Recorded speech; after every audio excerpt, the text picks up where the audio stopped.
Sam Adams, Sam Adams, Sam Adams, Benjamin Franklin, Benjamin Franklin, Benjamin Franklin. These men spoke up for what they thought was right. From their courage came such documents as the Declaration of Independence and the Constitution of the United States. From their willingness to speak what was sometimes unpopular but right, we enjoy such liberties as freedom of speech, the right to keep and bear arms, and freedom of religion. There are those who still wish to oppress our freedoms, and there are still patriots willing to stand up and defend life, liberty, and the pursuit of happiness. Men like Zeb Bell, who honor our founding fathers and what they stood for. It's now time for Zeb at the ranch, speaking up and defending your freedoms. Brought to you by Magic Valley Les Schwab Tire Centers and all of the other great advertisers on the program. And now, Zeb Bell. Please, all of you on the possible left, be real. Get real. What is your problem with our nation's success? We all should be very thankful. You are not. Here comes Kate Smith and God Bless America, followed by a Patriot. Come on, Patriots, with our Pledge of Allegiance. Good morning. And a good morning to you. Starting off, my goodness, honestly, I mean this. Deanna and I were talking about it last night. Last week of August already. Woo! My good morning, Zeb at the Ranch, brought to you by our major sponsor, your Magic Valley Les Schwab Tire Centers, all 7 locations serving you with the best of safe driving tires. And, of course, don't forget some of our great advertisers like Burley Physical Therapy and Rehabilitation at 1263 Bennett Avenue, Suite 2 in Burley, helping you get back to being you. Also, Greystone Crossing Independent Senior Living. We were over there the other day to look around at their open house. Wow, it is phenomenal. 1221 21st Street in Hayburn. Seniors living the good life with friends. Right now, let's go to the phone line and have our Pledge of Allegiance. Good morning. Well, good morning, sir. I pledge allegiance to the flag of the United States of America and to the republic for which it stands, one nation, under God, indivisible, with liberty and justice. Atta boy wheels. Right now, let's go to the weather forecast. And the weather brought to you by K&R Rental at 256 South, 600 west of Hayburn. Oh, yeah, on the Burley Paul Highway. It's Monday. Don't forget the number to call. Find out more about all the best of tools and equipment for you to finish any kind of a job. 678-3122. 678-3122. Roger and the crew, they get there early in the morning to better serve you, and they've got everything you're looking for, both long and short-term rental. K&R Rental. And right now, here's Gina with the weather. Here's the your weather forecast for this final Monday of August, and it's going to be a nice day, slightly cooler than what we have been expecting. Sunny skies, high of 80, winds out of the south to southwest at about 10 miles an hour. Could be increasing out of the west by this afternoon, gusts as high as 21 miles an hour. Tonight, nice and clear with a low of 46. Tomorrow, sunny skies, highs of about 85 with an overnight low of 50. Warming up to 91 under mostly sunny skies for Wednesday. Then as we look ahead towards Thursday, mostly sunny skies, high of 90. Then for Friday, sunny skies and 87.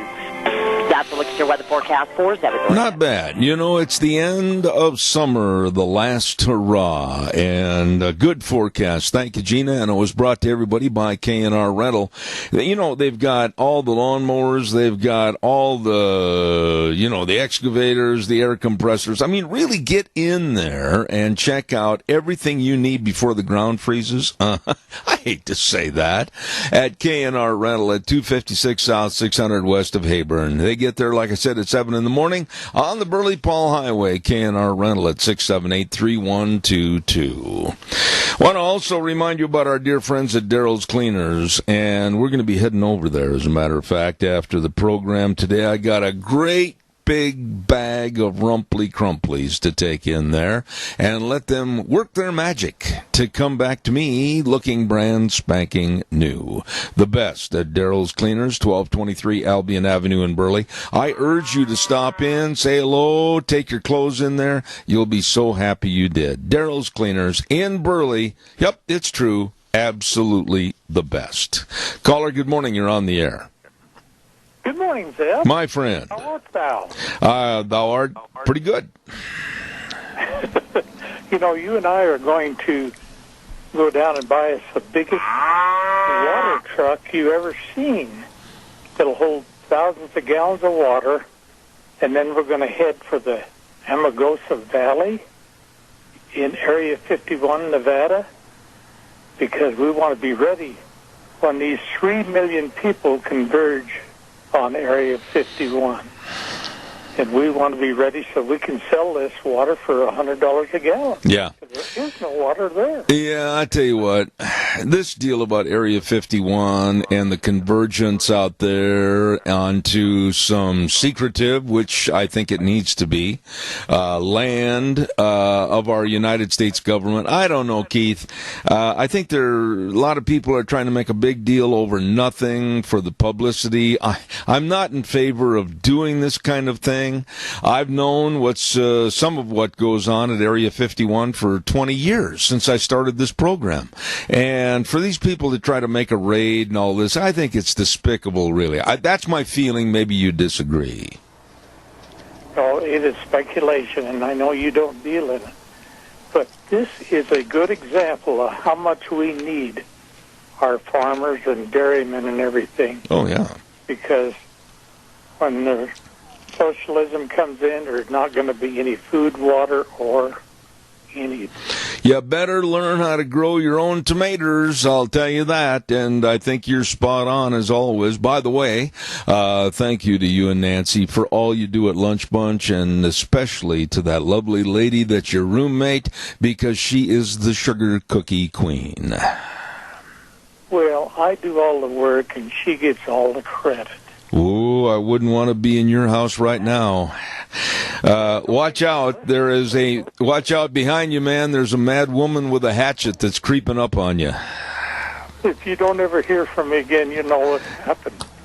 We'll send flowers. Thanks, Keith. Appreciate you. You bet. All right. Have a good day. Bye. All right, buddy. Hey, caller number 2, I'll be right there, I promise. I just got to tell everybody about our friends. And they're your friends, too, at Ramsey Heating and Electric at 2600 Overland Avenue in Burley. Number to call and maybe have what you need waiting for you on the counter if you're in a big hurry, 678-0459. I'll repeat that number, 678-0459. For all your heating, cooling, and electrical needs, and especially, the temperatures up there around 90, 91, 92. Your air filters for your air conditioners, keep them running efficiently, and they're open 7:30 to 5 Monday through Friday. Ramsey Heating and Electric. You be sure and get a hold of them today.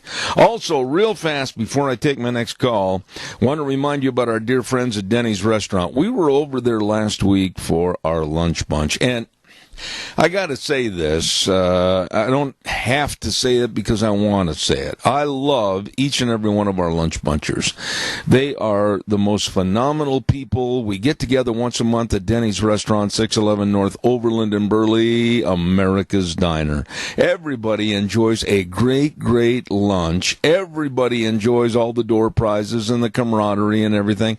God bless them. And you can stop into Denny's Restaurant anytime, all the time. They've got another location at 291 Pole Line Road in Twin Falls, Denny's Restaurant. It's true. Breakfast, lunch, and dinner, anytime, all the time. Denny's Restaurant, America's Diner. Caller, good morning. You're on the air. Morning. The menu from the Burley Senior Center on South Overland. Today we're having chicken Malibu, tater tots, and cook's choice of a yummy dessert. You have become very evasive on your dessert lineup. I think it's about high time those cooks started calling you at 7 o'clock in the morning and lined you out. Oh, well, they're doing a great job, and we welcome everybody. Only $5. and you'll not go away hungry. All right, Joe. Listen, I want to extend to you how nice it is to visit with you every day. Thanks, Joe Taylor. We appreciate it. Thank you. Appreciate you. All right, buddy. Anniversaries. I've got a couple of anniversaries that I need to highlight here really quick because they're dear, dear friends of ours. First of all, yesterday, of course I wasn't on the air on Sunday, but yesterday was Wanda and Gerald Seaver's anniversary, and they live in Kimberly, and I know Gerald right now has his right ear glued to the radio. So congratulations, Wanda and Gerald Seavers. And today, Jimmy and Frida Flowers are having their birthday, their anniversary. So congratulations to both of those couples. Happy anniversary. And their secret to success is that they have never, either couple, never had an argument.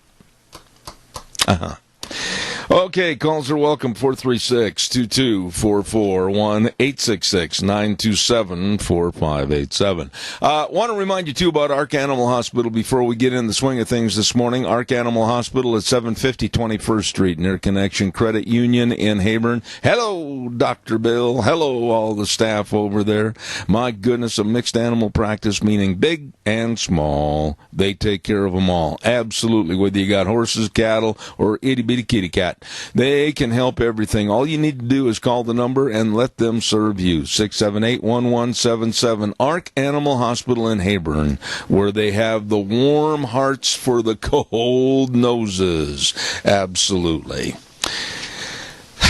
Are you at all concerned about how our society is letting the left, these Looney Tune left members, change or stop certain words? I was listening to a television show the other day on Friday after my day off, and I am really, really concerned about how we are letting the left change our words or alter our words or stop the use of certain words. Now, in San Francisco, the San Francisco Board of Supervisors has adopted language that they're going to adhere to in their meetings, to where they are going to have a new sanitized language for criminals. Now, you are not going to believe this. I honestly just sat there, and at first I started to giggle, but now it's not so funny because there are other people across the country that are already trying to change the way we speak, our pronouns about he or she or whatever the case might be. Well, now the crime-ridden San Francisco Board of Directors is going to get rid of words such as offender and addict. And they're also going to change the terminology convicted felon. They're going to stop that. And they're going to change it to justice-involved person. Now, don't laugh at this like I did initially, because they claim, these nincompoops in California, claim that by softening and mellowing the conversation and the verbiage, that the criminals will feel like they're more acceptable in society and they won't do as much crime. I am not making this up. Now, here's some of the changes they want to make. According to the San Francisco Chronicle, from now on, a convicted felon or an offender released from custody will be known as a formerly incarcerated person, or a justice-involved person, or this is the one that kills me, a returning resident. Well, I see Hubert's back on the streets. He shot 6 people. Oh, he's now out of jail because he's a returning resident. A juvenile delinquent will now be called, listen to this one, a young person with justice system involvement, or a young person impacted by the juvenile justice system. Oh, my goodness. Caller, good morning. You're on the air. Good morning, sir. So that means when somebody goes and robs a bank, they're doing an unauthorized withdrawal? I don't know how you could put it otherwise. Exactly. Now, there's one question I have for them. These people that are alcoholics and drug dealers that clean themselves up, I have the highest respect for them because they've been on a bad road and they have turned their life around. And it takes a big person to do that. But to do that, everybody I've talked to has said, you've got to admit you have a problem. There you go. And if you do not admit you have a problem, how can you fix it? Well, here's what they want to change drug usage and abuse to. Listen to this. Drug addicts or substance abusers, meanwhile, with the San Francisco Board of Supervisors, will now be called, now listen carefully to this, they will be called a person with a history of drug and substance use. Now, they didn't use the word abuse. They said a history of substance use. They're trying to soften everything instead of saying the guy's a drug addict. Exactly. They're doing the feel-good stuff so that people won't feel bad about themselves. But baloney. If you want to clean yourself up or you want to quit making that mistake, you've got to admit you've got a problem. Well, okay, but let's back the bus up here for a minute. You have heard, and I ran into this last week at the doctor's office. I heard a man absolutely criticize one of the office help for using a direct pronoun like he or she. He said he didn't believe in that, and the girl was so taken aback she didn't know what to say. I'm waiting for someone to try to correct me, because I'll guarantee you the cannons are loaded and the cannon's going to get fired. But here's what the newspaper in San Francisco said, Doug. You got to hear this response. The newspaper, the San Francisco Chronicle, said, an individual whose car has been broken into could well be known to police as, quote, a person who has come in contact with a returning resident who was involved with the justice system and who is currently under supervision with a history of substance use. Boy, that was a whole lot of words without saying anything, you know it? It was a whole lot of words without telling the whole doggone thing. He's a crook, a criminal, and a drug abuser. Exactly. So that means you've got a drug dealer. They'd be, what, unlicensed pharmacist? You're catching on fast, my friend. You're catching on fast. That's exactly why. But look at it from another standpoint.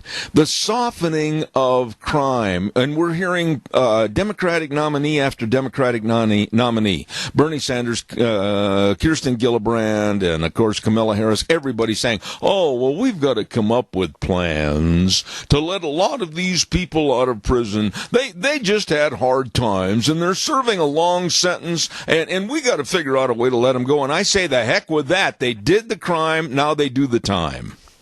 Exactly. Just like Beretta used to say, if you can't do the time, don't do the crime. Yeah. And in this United States, we are free to make choices. And God has given us the freedom to make choices, be good ones or be bad ones. But we are not free from the consequences of our choices. Yes, and by someone limiting the language. And the word police are out there. And I don't know if you've ever run across this, but I've had numerous emails of people saying, well, don't call them that, don't call them this, don't say that. I'm going to continue in a rampage against crime, criminals, drug abusers, whatever the felony they commit, and I'm not going to change my verbiage. Exactly. I won't either. And the PC police, or the politically correct talking, is going to be the downfall of America. Absolutely. You know, I really like what you said a moment ago about, how did you phrase that about the pharmacist? Say that again. Oh, a drug dealer is an unlicensed pharmacist. I love that. Doug, you always come up with good on this program. Thank you. I've got to run. I got another call. Thank you. You bet. Hey, everybody, let's do what we can for our seniors. I've been kind of laying off of that a little bit, but it's coming fall and coming up the holiday season. Remember them in your donations and your gifts. Absolutely. Thank you, Doug. Appreciate it. Caller number 2, I'll be right there. Stand by. Give me just a moment. Don't forget Zollinger Quarter Horse Ranch. My dear, dear friend Jerry Zollinger and his family are going to have their 31st annual production sale coming up on September 7th at the Zollinger Ranch up in Oakley. Exactly 1994 South, 100 East of Oakley. Do not miss this. It's going to start at 11 a.m., and you're going to get a chance to buy some of the best colts and fillies. I mean, out of the best bloodlines of Plague Gun, Pepto Boonsmall, Bodie Boonsmall, Leo, Shining Spark, Pocotivio. I tell you, if you're in the horse business or want to get in the horse business, get with the best. Horses that have very good dispositions, top bloodlines, and quality. And that's the Zollinger Quarter Horse Ranch on September 7th, their great big production sale at the ranch. Don't you miss it. Caller also, I'll be right there. Stand by. Dino Septic Service. Oh, my goodness sakes, we've got to tell everybody about them. They do a job that you and I do not want to do. Nobody wants to stand out there on a hot day pumping out a septic tank. Oh, no. Liquid waste removal, sewer and sink drain lines cleaned, and water and sewer lines installed. Excellent backhoe service. All of this and more. With Dino Septic Service, the number to call. I'm going to sneeze in a moment. Did you ever have that happen? You're talking and all of a sudden you got to sneeze. The numbers to call, 436-6526 or 678-1638. Dino Septic Service with the big truck that says smells cargo on the way. Dino's Septic Service. Caller, good morning. You're on the air. Good morning, Zeb. You know, it's interesting that supposedly these same people will want to take away our guns, want to leave the criminals out there to prey upon us. And so, of all things, we definitely need self-protection. And, you know, in many cases in Twin Falls County, if you live out in a rural area, you know, you're very vulnerable because there's just not enough sheriff deputies out there to take care of you. But, you know, this whole deal about words, we need crime control, not gun control. We need to change the narrative, I think. What's your thought about that? Well, I will say this, and I'm going to be very blatant and blunt about it. These absolute destitute of any common sense left liberals that are out pushing for gun control to help take away all people's guns, all people's security, all people's sense of being able to protect their family and their property. It's not going to happen without a major civil war in this country. And at that point, I'm going to make this point. At that point in our history, when they try to make a confiscation program, there is going to be a civil war that will be the epitome of all civil wars, because people have every right to protect themselves and their livelihoods. Well, in that regard, the Bill of Rights were individual rights, and see, the liberal left tries to make it as a collective right. No. All of those 10 Bill of Rights are individual rights that we have as individual citizens. And so the whole narrative, they tried to make it that, well, it's a collective right, that the militia is a collective thing, and so forth. You know, but it's totally fabricated. That's right. They change the narrative just like they change words that you've been talking That's exactly your point right there, Adrian. Let me jump in on you. Your point right there ties together the loose ends of the liberal left. They absolutely are tying everything together to destroy the Constitution, destroy our value system in America, destroy our history by throwing things away and destroying and burning and taking down all our statues and everything else. I absolutely am going to try to do all I can on this program to fight these idiots. Well, you know, I got into a conversation along that line, Zeb. You know, it just really galls me. I was talking to a person, and said, well, just because few people in the NFL disrespected the flag, that doesn't make it for the whole group. But they're the ones that are getting the national attention. That's right. And so to make it seem like that's okay to do that. Well, I can guarantee you, after being to the National Archives, seeing that flag that was over Fort McHenry, and the number of men that died to make sure that flag was up the morning that Francis Scott Key saw that flag, and that, in the dawn's early light, there was that flag, and the British said, how did that happen? Absolutely. It was only because of dedicated patriots that gave their lives, and the number of soldiers and Americans in all of our wars and so forth that have fought. We need to stand up against all of this nonsense like you have, and I will continue to do the same as long as I'm around, too. Adrian, I've got another call, but I want to tell you how much I appreciate your calls and your points of view. Thank you very much, and I hope you have a wonderful week. Thank you very much. Thank you very much, Dad. Thank you. Bye now. Caller number 2, here's my situation. I'm going to take you and put you on the air real quick, but it's got to be a short call because I've got to give away my Monday morning cookies. So good morning. Quickly, you're on the air. Good morning again. This idea of changing the way things are said, but what they really mean, is a good example of our college professors and some even in high school are trying to rewrite history. Yeah. Like making the Holocaust a weenie roast or something. Well, let me ask you a quick question, Keith. If someone walks up to you and Nancy, and they overhear your conversation, and you're using what they consider to be a narrative that is absolutely in their liberal mind not acceptable, and they start chewing you out, are you going to A, back off and say, well, I'm sorry I offended you, or B, are you going to look them in the eye and say, get out of Dodge City, dude, because I'll speak in a free manner in this country? Well, I think that's... No, answer the question.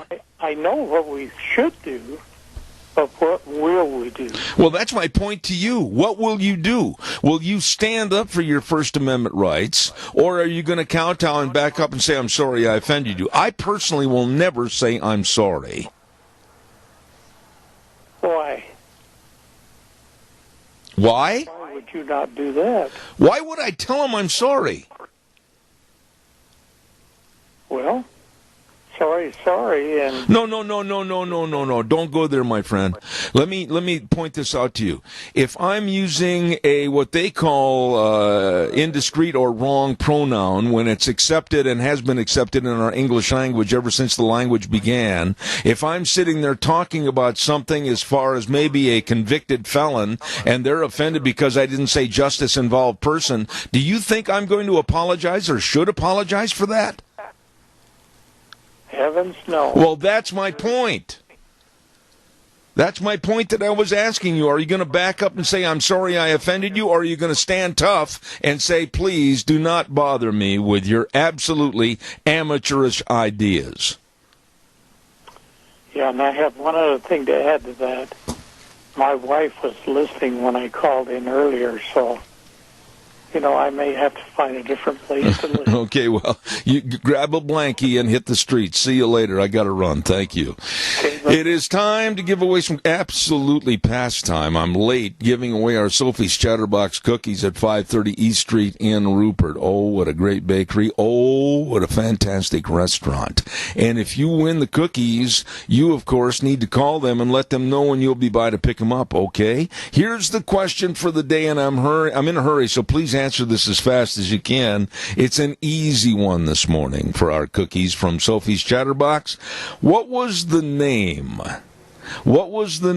of the bartender on the TV series Gunsmoke? What was the name of the bartender on the TV series Gunsmoke, and he was featured nearly every single week, nearly every single episode.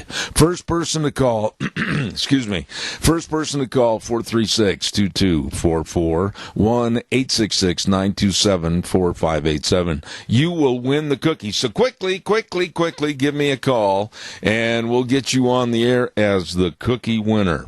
While I am waiting for your call, and I am, don't forget our friends at Berry Equipment and Rental. You know, when you need to be out there lifting and digging and pushing and carrying, caller, I'll be right there. Don't forget, of course, they've got all the Doosan wheel loaders and excavators. They've got all the Bobcats. Oh, my goodness, they got great, phenomenal lease rates and great financing rates to buy. Berry Equipment and Rental. They are located 3 locations, 159 West Highway 30 in Burley, 465 Addison Avenue West in Twin, and the Nampa location. They are the best at what they do, providing you equipment to get the job done. Berry Equipment and Rental. Get a hold of them today. Caller, good morning. You're on the air. Yes, Zeb. His name was Sam. Well, who's you? What's your name? My name's Ross Newcomb. Ross Newcomb, you are the winner. Are you a Gunsmoke fan like I am? I love Gunsmoke. Okay, I'll ask you another bonus question. This isn't going to get you any cookies, but I just want to see how you're really up on Gunsmoke. What was the name of Festus's mule? Gosh dang it. It's a flower's name, but I can't. Now you stumped me for sure. No, it's Ruth. Ruth, there you go. Yes, Zeb, you're right. It was Ruth. All right, my friend. Well, listen, you've got the cookies. Call over there and make sure you let them know when you'll be in, okay? Thank you so much, Zeb. All right, take care. Thank you. You betcha. Yep, it was old Sam. And Sam, kind of an interesting story about old Sam. I cannot recall. Here, I'm going to show some ignorance on my own question somewhat. I cannot recall the actor's name that played Sam, but he goes all the way back into where Western movies went from just the motion pictures into the talkies, into where they had actual speaking. And he was always playing the part, and he was a really good cowboy. I mean, he could ride, he could do everything.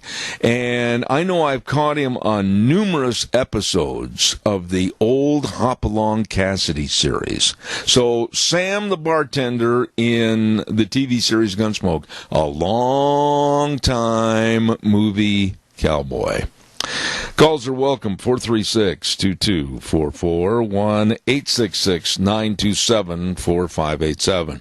What do you think about that? Somebody coming by and say, oh, I heard you say this. I heard you say felons, and they're no longer that. They're justice-involved persons. Just please turn around and kind of just say, please go away. Don't bother me. That's what we need to start doing in this country. Telling these people, please go away. Don't bother me. Caller, good morning. You're on the air. Good morning again. I just wanted to tell you that Sam on the bartender, his real name is Glenn Strange. Glenn Strange. All right. There, you won a cookie from me. Thank you very much. Appreciate it. Have a good day.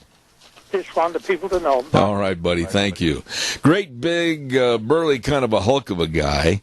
And it is kind of fun to watch some of these old Westerns, like whether it's Hopalong Cassidy or whether it's old Buck Jones or whether it's Ken Maynard. Most all of the people in those Western movies, they darn sure knew how to ride a horse. They weren't a bunch of drugstore cowboys, let me tell you.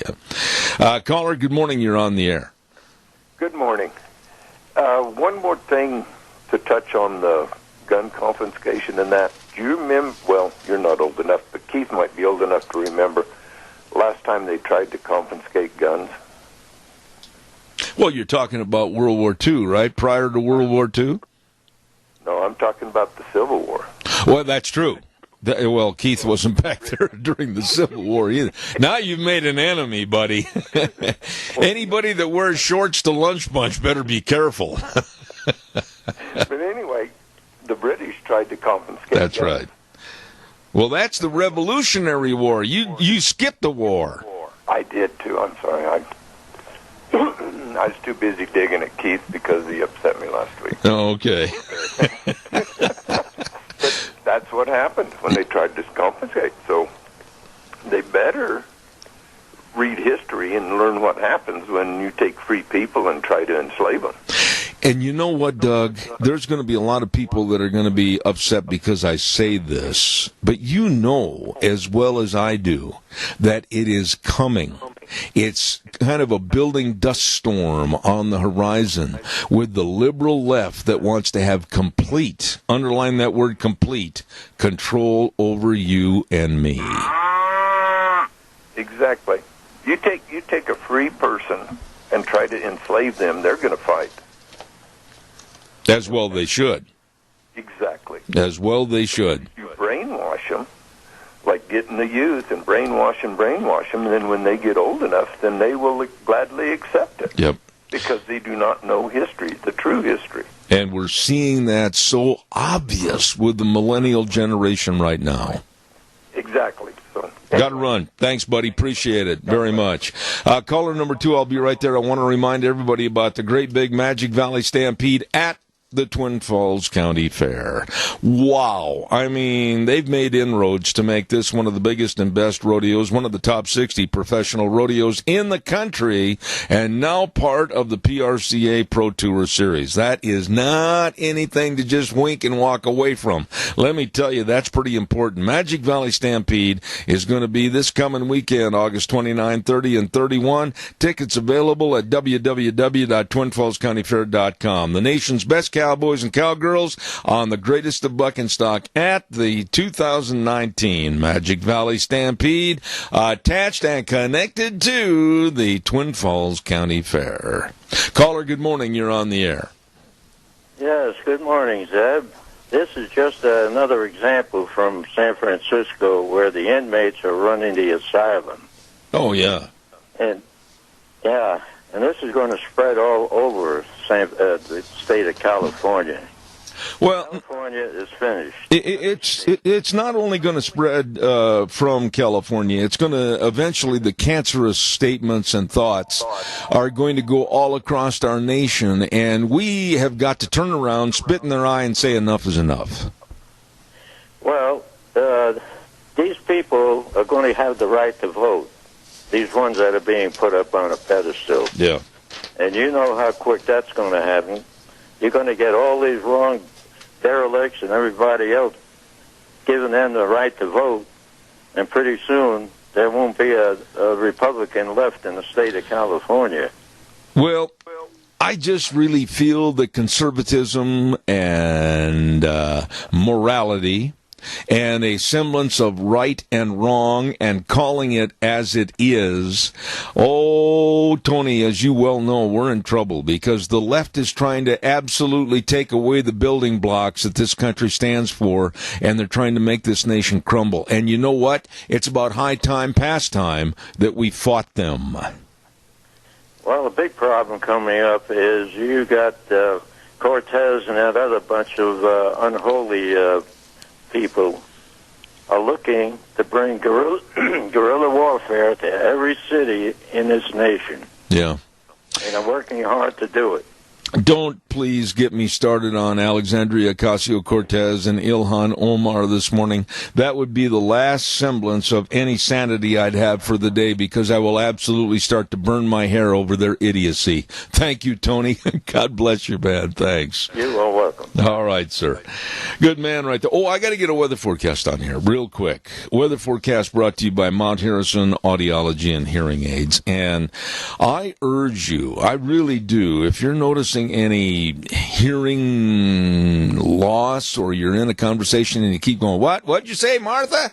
Anyway, I urge you to please get a hold of them for a hearing screening. I went over and had one. They helped me. They can help you. That's the way it is. 312-0957. 312-0957. Mount Harrison Audiology and Hearing Aids, right behind the Minidoka Hospital, across from the emergency room. You call them today. Right now, here's the weather. Here's the your weather forecast for this final Monday of August, and it's going to be a nice day, slightly cooler than what we have been expecting. Sunny skies, high of 80, winds out of the south to southwest at about 10 miles an hour. Could be increasing out of the west by this afternoon, gusts as high as 21 miles an hour. Tonight, nice and clear with a low of 46. Tomorrow, sunny skies, highs of about 85 with an overnight low of 50. Warming up to 91 under mostly sunny skies for Wednesday. Then as we look ahead towards Thursday, mostly sunny skies, high of 90. Then for Friday, sunny skies and 87. That's a look at your weather forecast for Debbie Durant. Thank you, Gina, and brought to you by Mount Harrison Audiology and Hearing Aids. And please, I urge you to call them. Don't put it off. Hearing is just a really valuable God's gift. And if it's being diminished for some reason, let them help you at Mount Harrison Audiology and Hearing Aids, and the number 312-0957. There's no other way to approach this next story other than just saying, I hope they all get voted out of office. Who am I talking about? I'm talking about the Muslims like Ilhan Omar or Rashida Tlaib, etc. I do not want them being a completely disruptive force in our House of Representatives or our Senate or, in general, our government. There. Does that offend you? Well, that's too bad. Ilhan Omar absolutely has been one of the most divisive people, along with Alexandria Ocasio-Cortez, Ms. Presley, Ms. Tlaib, etc. And they're absolutely not helping our government or our allies. They're being extremely divisive. Well, recently, Democratic Representative Ilhan Omar mocked Republican Mo Brooks. Now, it's been quite some time ago, I've had Mo Brooks on this program. And Mo Brooks had said, the more Muslims in office will lead to more anti-Semitism. But Omar comes back and said, it's fine. It's just a Republican who says something bigoted. Well, the proof is in the pudding. And the pudding is absolutely showing about Ilhan Omar and Rashida Tlaib, etc. And she said, if they're losing their minds over 3 Muslims in a body of 535 people, wonder what happens when there is 20 or more. In other words, the insinuation that their numbers are going to grow. I absolutely agree with Mo Brooks. He said, keep in mind, Muslims, more so than most people, have great animosity towards Israel and the Jewish faith. And as you have more and more Muslims in the United States, they gain greater and greater influence in elections, particularly in Democratic Party primaries. Then you're going to see more and more people like Ilhan Omar, Rashida Tlaib, and company that are anti-Israel. And that brings an entirely different viewpoint into the United States Congress. He's right. He's absolutely right. And one other thing. Mo Brooks had the backbone to stand up and call it like it is. Wonder where Congressman Mike Simpson is. Haven't heard from him.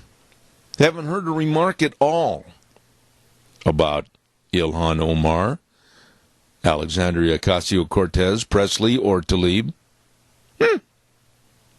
I wonder why he won't speak out. Sure would like to hear from him. Calls welcome, 436-2244, 1-866-927-4587. Caller, good morning. You're on the air. Good morning. You know, it's the government's fault, the United States government.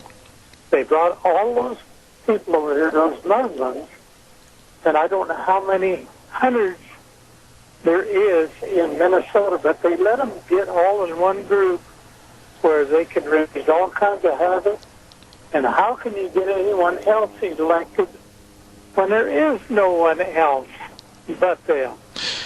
You know, we sound like, when we're talking like this, that we are against them in general. Well, not in entirety. I've had Muslims like Zuhdi Jasser on my program about 4 or 5 times, and he also has spoken out against Ilhan Omar, Tlaib, and others. So there are some members of the Muslim faith here in this United States of America that realize the absolutely bombastic remarks and absolutely anti-Semitism remarks that are going on with Omar, etc., against our biggest ally in the Middle East, Israel. And some people have got the backbone to speak out, but not very many. I honestly don't think it's going to happen, because there's just too many of them, and they retaliate against people who don't think the way they do. Yeah, time is going to tell, and that's why I throw a jab every now and then at our Congressman Mike Simpson, because you would think, as one of the House of Representatives, he would be very protective of our United States values, our Constitution, and everything else for the United States, and he has yet to say anything as to what's going on with his thoughts on Omar and Tlaib, etc. Mike, where are you? I can't hear you. Hello? Yeah, thanks, Keith. You missed my point. Thank you very much. God bless you. I appreciate your call. Thank you. Thank you. You bet. Bye. There's another guy that is so despicably low, and yet he gets away with it because he's on the left. And that's HBO's Bill Maher. How can any human being act in such a totally pathetic manner when David Koch, the two Koch brothers, of course, are world famous as multi-billionaire businessmen.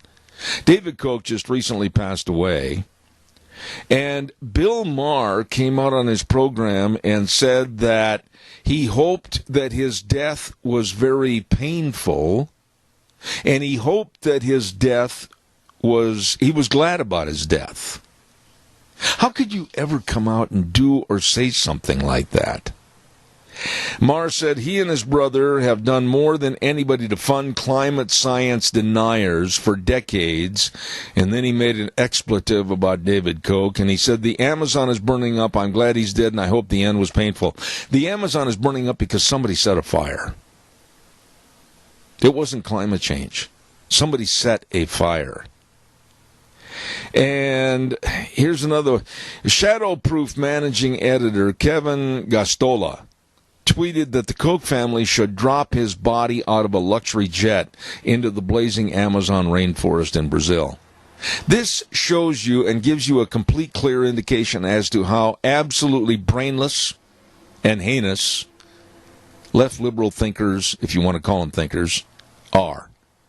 Despicable people. If they don't get their way, they're not only going to take their football and go home, they're going to take your football too. Calls are welcome, 436-2244, 1-866-927-4587. Don't forget our great Magic Valley Les Schwab Tire Centers. Woo, yes. All 7 locations serving you. I'll be there in a minute, caller. Don't go away. I want to urge you to stop in and get the best of safe driving tires. Going someplace for this next Labor Day weekend? Well, you'd better get in there.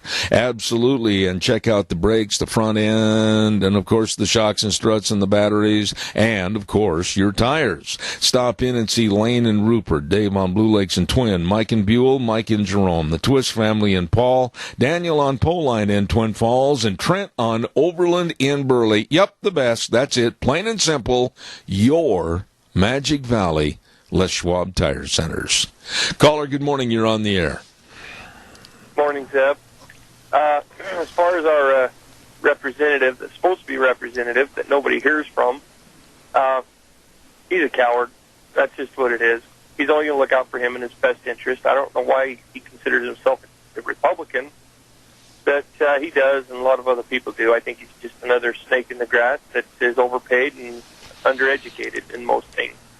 As far as these guys who making fun of the Koch brothers, well, everybody has their own ghosts in their closet, and everybody has their past. But why don't they go ahead and try and look at the good they did for people? Absolutely. Yeah, they had lots of money. But did you ever know anybody that was broke that hired somebody? Yep.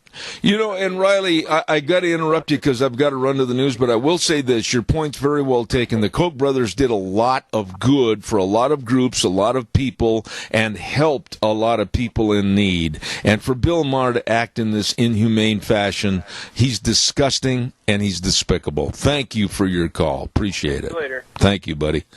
Got to run to the news. Now, that's an oxymoron, me, but we're going to run to the news right now and be back in about 7 minutes with Richard Manning and then Maria Espinoza. Do not go away. We'll see you, as I said, in 7 minutes. Wheels, old buddy, old pal, it's all yours.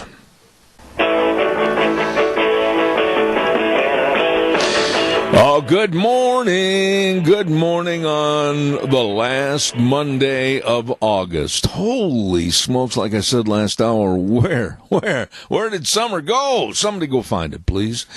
My goodness sakes, Zeb at the Ranch. I'm Zeb Bell with our major sponsor, your Magic Valley Les Schwab Tire Centers. All 7 locations serving you with the best of safe driving tires, along with some of our great advertisers like Burley Physical Therapy and Rehabilitation at 1263 Bennett Avenue, Suite 2 in Burley, helping you get back to being you. And Greystone Crossing Independent Senior Living at 1221 21st Street in Hayburn. Seniors living the good life with friends. Right now, let's have this good word for Western Waste Services. From the canyons of the Snake River and all across southern Idaho, we're always at your disposal.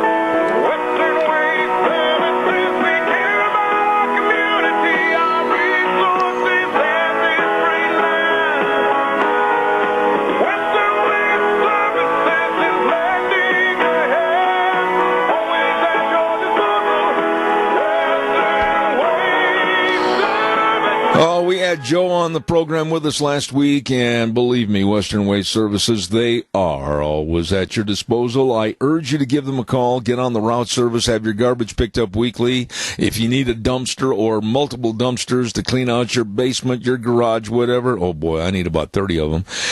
Be sure and get a hold of them today, 734-6969. Western Waste Services, always at your disposal.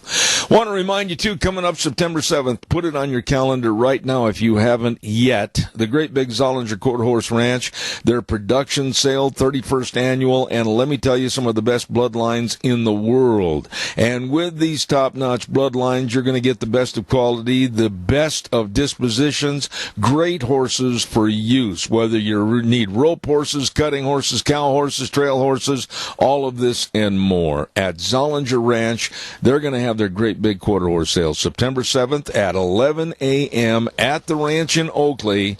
And the place to go, 1994 South, 100 East of Oakley. Jerry Zollinger and his family. Number to call for more information, 670-3833. Don't forget it.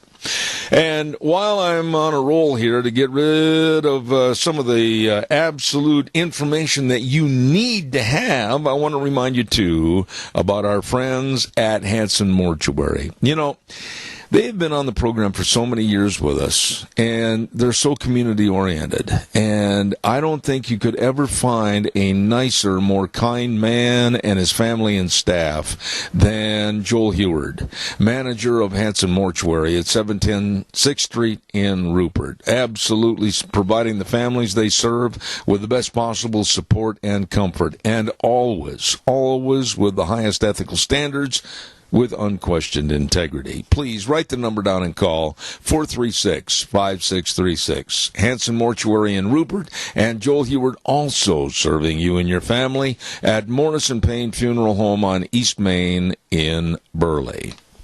It's Monday, and that means I get a chance to visit with a very, very good friend on this program. He's the president of Americans for Limited Government. Good morning, Rick Manning. How are you? I'm doing great, Zeb. How are you? I'm good, and I'm going to start things off this morning by making a statement that you can jump in the middle of me and argue with me and tell me I'm wrong, or you can agree with me.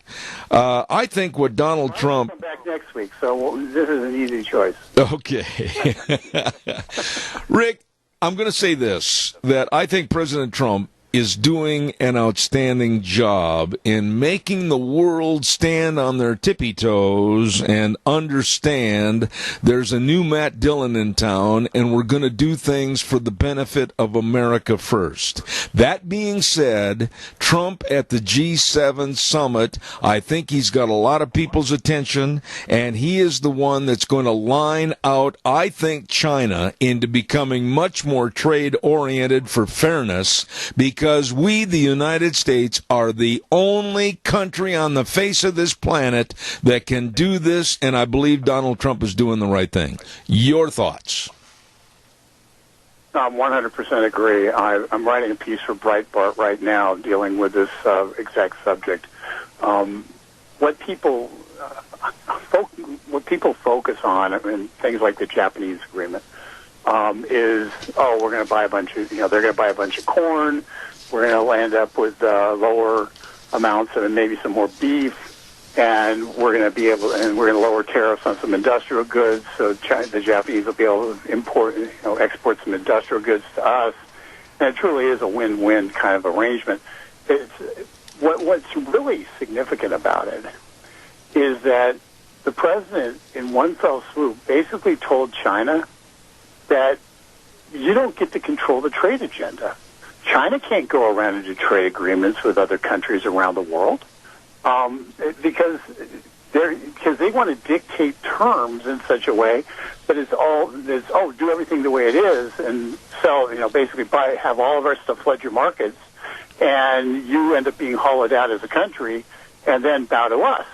That's the Chinese trade model, and it worked for them until Donald Trump came up and said it's not going to work anymore.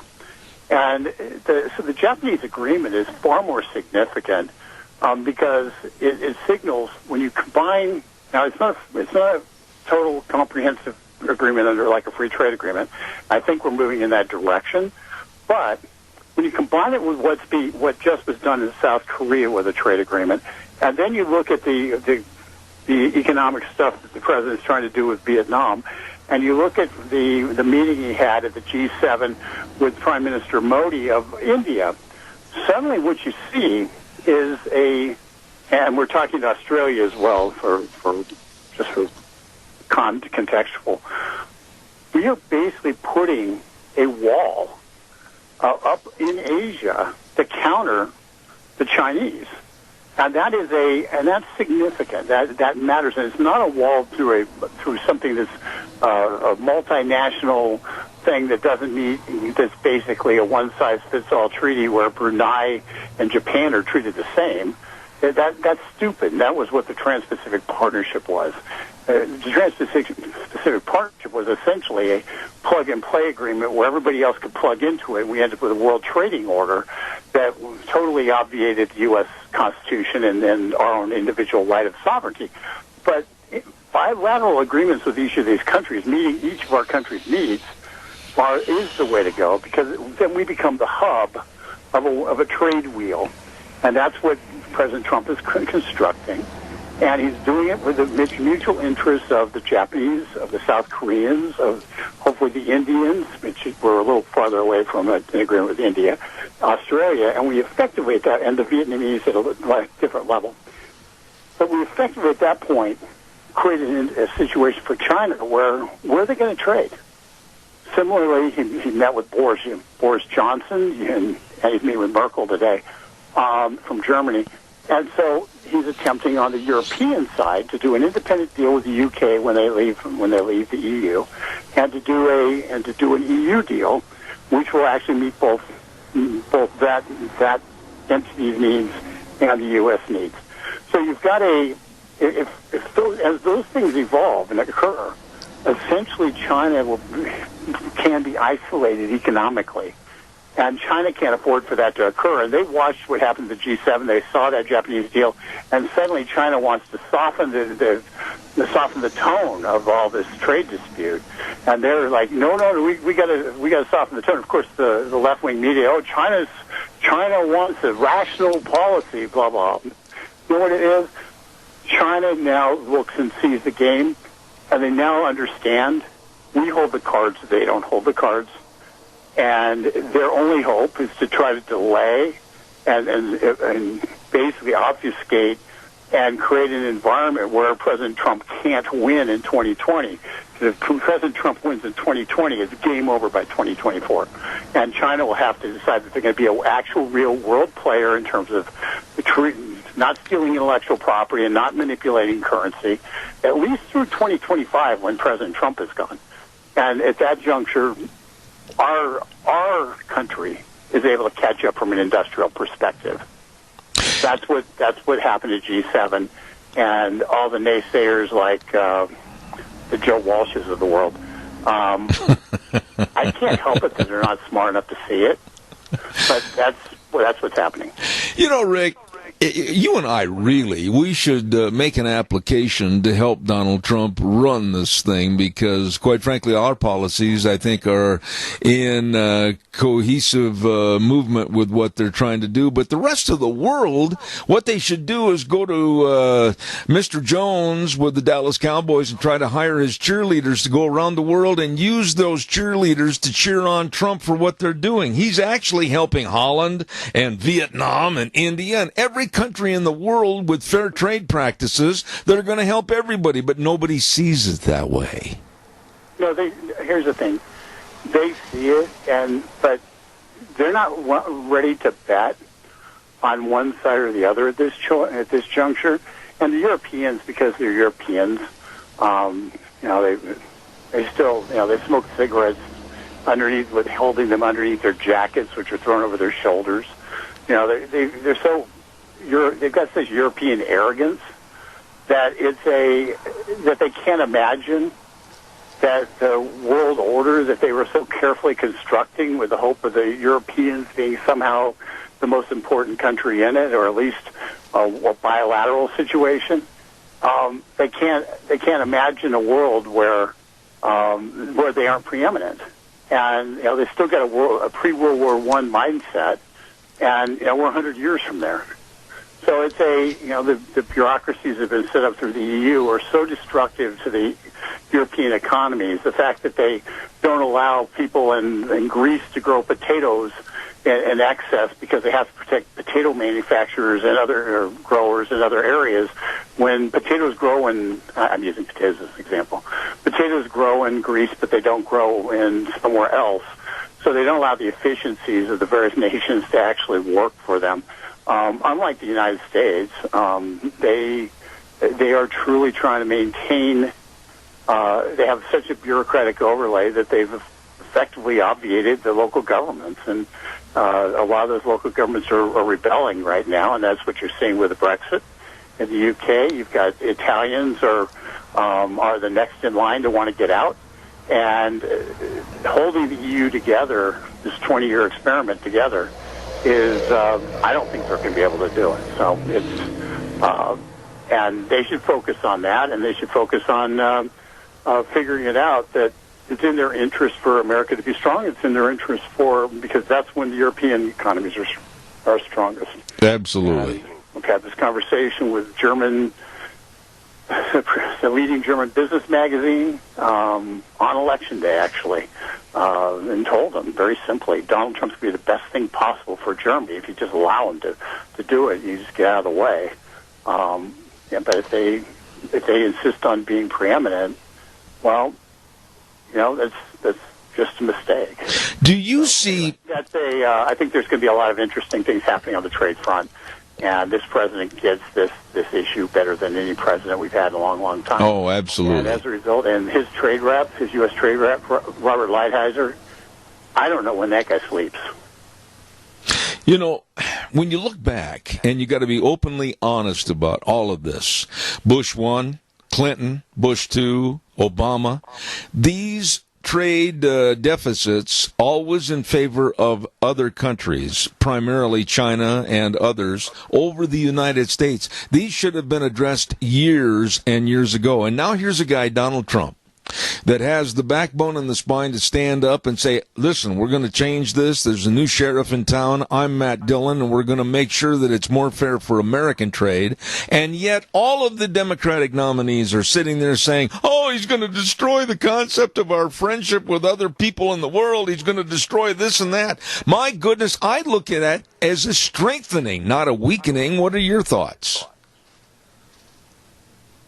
Well, there's two types of friendships. There's a friendship where you're essentially the butt of the joke. Yep. And everybody slaps you on the back while you're there, but you're the butt of the joke, and that's the friendship that the Democrats want to get back to. Yes. Let me just reset the whole trade thing a little bit for the listeners. Our trade policy made a lot of sense. It came out of 1945, out of World War II. The world was destroyed, as everybody knows. Japan was ruins. Europe was worse. China was essentially warring factions at that point because Mao Zedong hadn't taken over yet. So it was warring factions. Essentially, the United States was the last economy standing. And we were a robust economy because we didn't get bombed and our factories didn't get destroyed. So we then made a deal where we would allow, in the pursuit of capitalism and defeating the Russians who were attempting to expand communist influence, we created trade agreements that allowed for countries to essentially export items to us with that, and build their own economies by exporting items to us, and we would not then export to them. That was the way it was designed, and it worked. We won the Cold War, and that was a large part of it.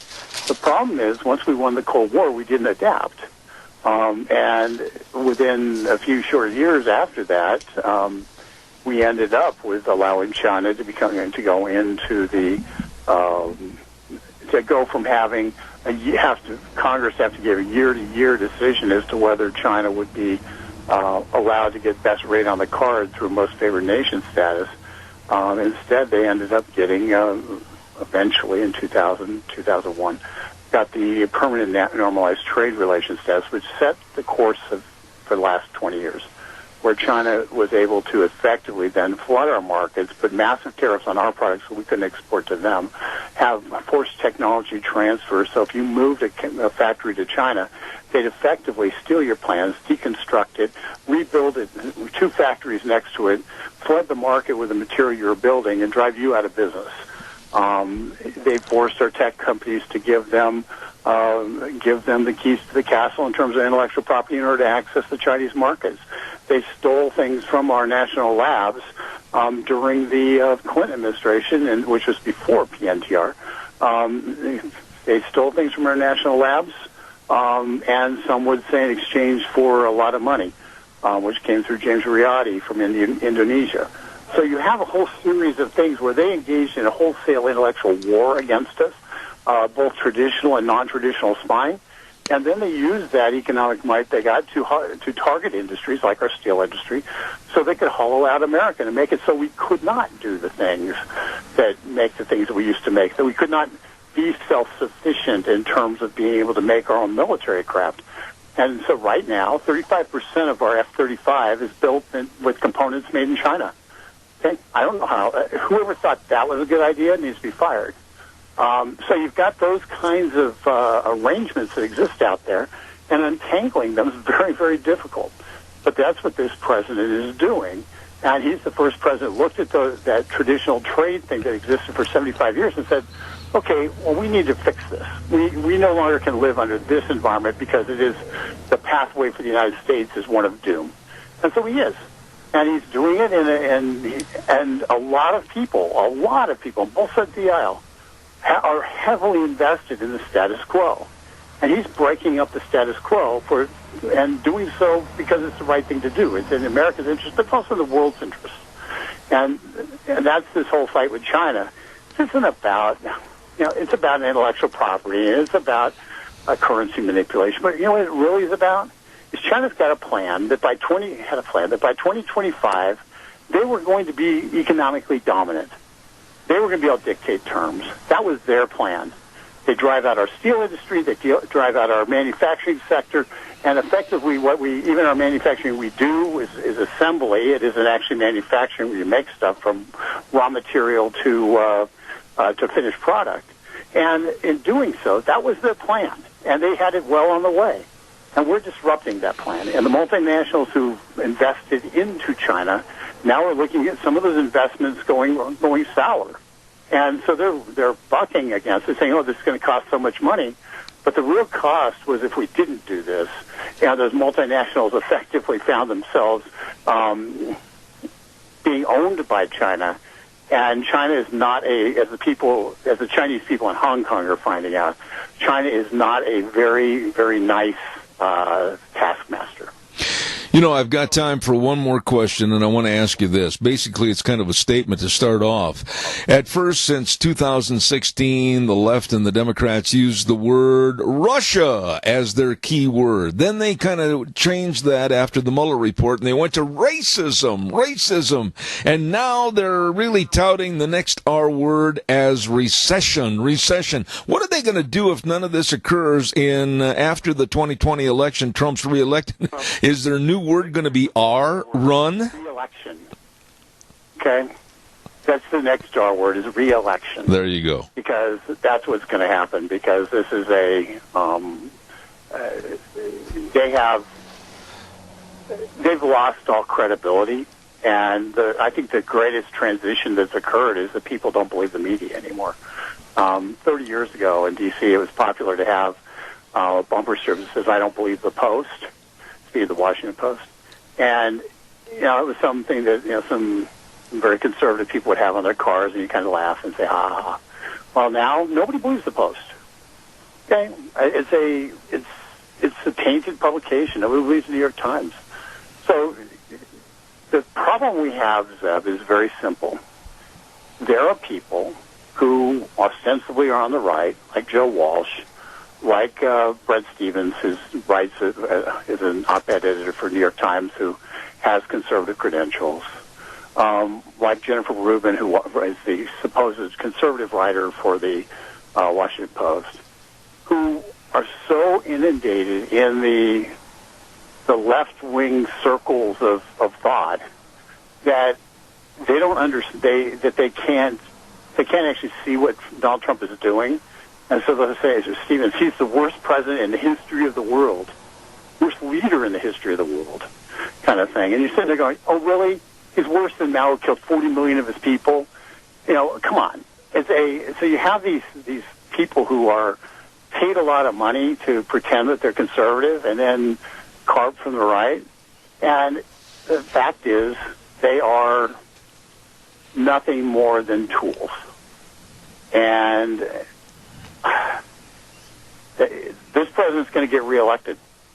And, but what needs to happen is people who are listening to this radio broadcast need to contact your senators. I know they're Republican senators and your House members and say, we need the USMCA passed, the U.S.-Mexico-Canada trade agreement, because the USMCA trade agreement is the foundation for an agreement with Japan and Australia and the EU and Great Britain, and we need the USMCA passed so it can serve that purpose, and it'll open up a floodgate for our agricultural products and auto parts manufacturing here in America, and truly will be a boon for our economy. Absolutely. So that's what we can do right now, push for USMCA to pass, because it is the first step towards the rest of the reordering of the world economic order. Absolutely. That's what we need to do. Absolutely.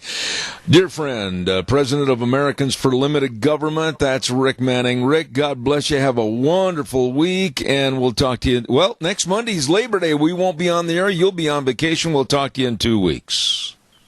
Very good. Talk to you then. All right. Take care. Thank you.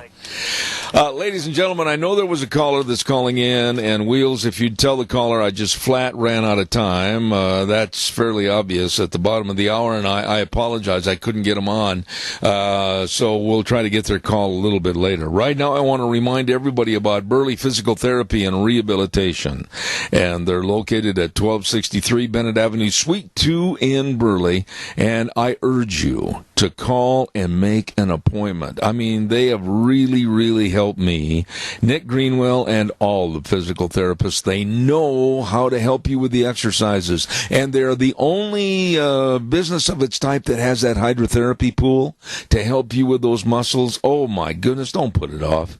Talk to the professionals, and they are, of course, Burley Physical Therapy and Rehabilitation at 1263 Bennett Avenue, Suite 2 in Burley. The number to call, 678-1191.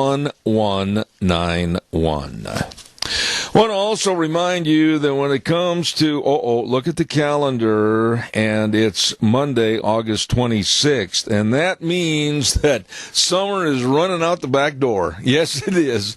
And pretty quick, you're going to be spending a lot more time indoors in the fall, leading up into the winter months. Well, if you haven't taken care of your beautification of the inside of your home and the comfortization of your home, I urge you to stop into Lee's Furniture, Floors, and More today. Yep, Jeff and the crew can help you. They will help you at 459 Overland in Burley. All the carpet choices, all the luxury vinyl planks, all the furniture. And by the way, too, fall meaning that you're going to be inside watching the football games and everything, you need a good, comfortable recliner. They have an outstanding display right there of all the recliners. So please get in and check out what you need for your home. Lee's Furniture, Floors, and More. 459 Overland in Burley. Stop in and see them today. Oh my, in just a moment we're going to have one of my favorite guests on the program, excuse me, and that's Maria Espinoza, and she's going to be on the program momentarily. Want to remind you, too, about Let's Ride, 270 Highway 24 between Rupert and the World. Oh, you know where they are. You know they're open Monday through Friday, 9 to 6. You know they're open Saturdays, 9 to 4. You know they've got all your four-wheelers. You know they've got all the side-by-sides. You know that the 2020 models are coming in, and you know that you can save money on the 2019 models. You do know that, don't you? Well, you should. Stop in and see them today. And also, you should know they've got the best service department around to keep you running. Don't forget Let's Ride, 270 Highway 24, between Rupert and the World, where the fun is sold. Right now, let's go to the phone line, and this lovely lady has been on my program many times in the past, and I absolutely salute her and her efforts. She is the National Director of the Remembrance Project. Maria Espinoza, good morning. Good morning, Zeb. How are you? I am good, but I got to tell you, Maria, little by little, I'm getting more concerned every day with the tactics, if you will, of the left, whether it's regarding immigration, whether it's regarding the denigration of ICE and our people that are trying to serve this country and serve our citizens. And little by little, I wonder if we're winning or are they winning? What's going on in your opinion? Well, we're battling the fake news, and that media just simply does not want to tell the truth. And I can tell you, I'm so excited to be on with you because I just visited the Aurora Processing Center there in Aurora, Colorado, and that's the ICE Processing Center. And I can tell you, it's completely different than what the media is telling us and sharing with the public. Their lies, as we know, Zeb, they lie and they have no shame in doing so. That facility was sparkling clean. There are 3 courtrooms with 3 immigration judges. On the other side of the facility were offices for 30 federal employees who assist in watching over the facility to making sure that everything is done properly. Oh my gosh, your audience, I wish we could have taken a camera in. There's a ping pong table. There was a rate set where they could work out. They had iPads.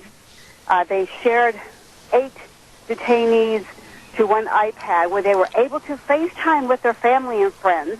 They can message their family and friends. They could surf the internet. I'm hoping that some of the internet connections and all were limited. They have a law library with LexisNexis that I can't even afford, and that is a subscription to access to case laws and legal information. Their facility, as far as their cafeteria, they had 2 huge cafeterias. We were able to look at one of the servings, and the server was passing by with a big cart of the plates, and they had like 4 little entrees on there. Smelled great.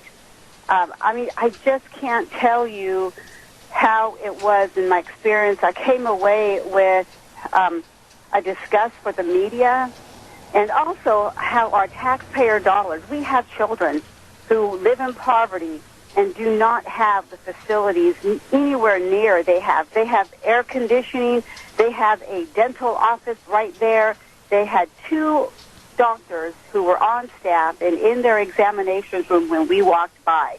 They have a telepsychiatrist where the detainees will go in if they feel they want someone to talk with or whatnot. Unbelievable. There are millions of dollars flooding out of our system because our borders are not secured, Zeb. And that's the bottom line. Because our current laws are not enforced, the taxpayer, you and all of your listeners out there are forced to pay for these illegal aliens to come across, and over 90% of their claim for asylum are false, fraudulent. And remember, this is a processing center. When some of these individuals are sent to another court to finish up their processing and to appear in a courtroom, they disappear into our communities.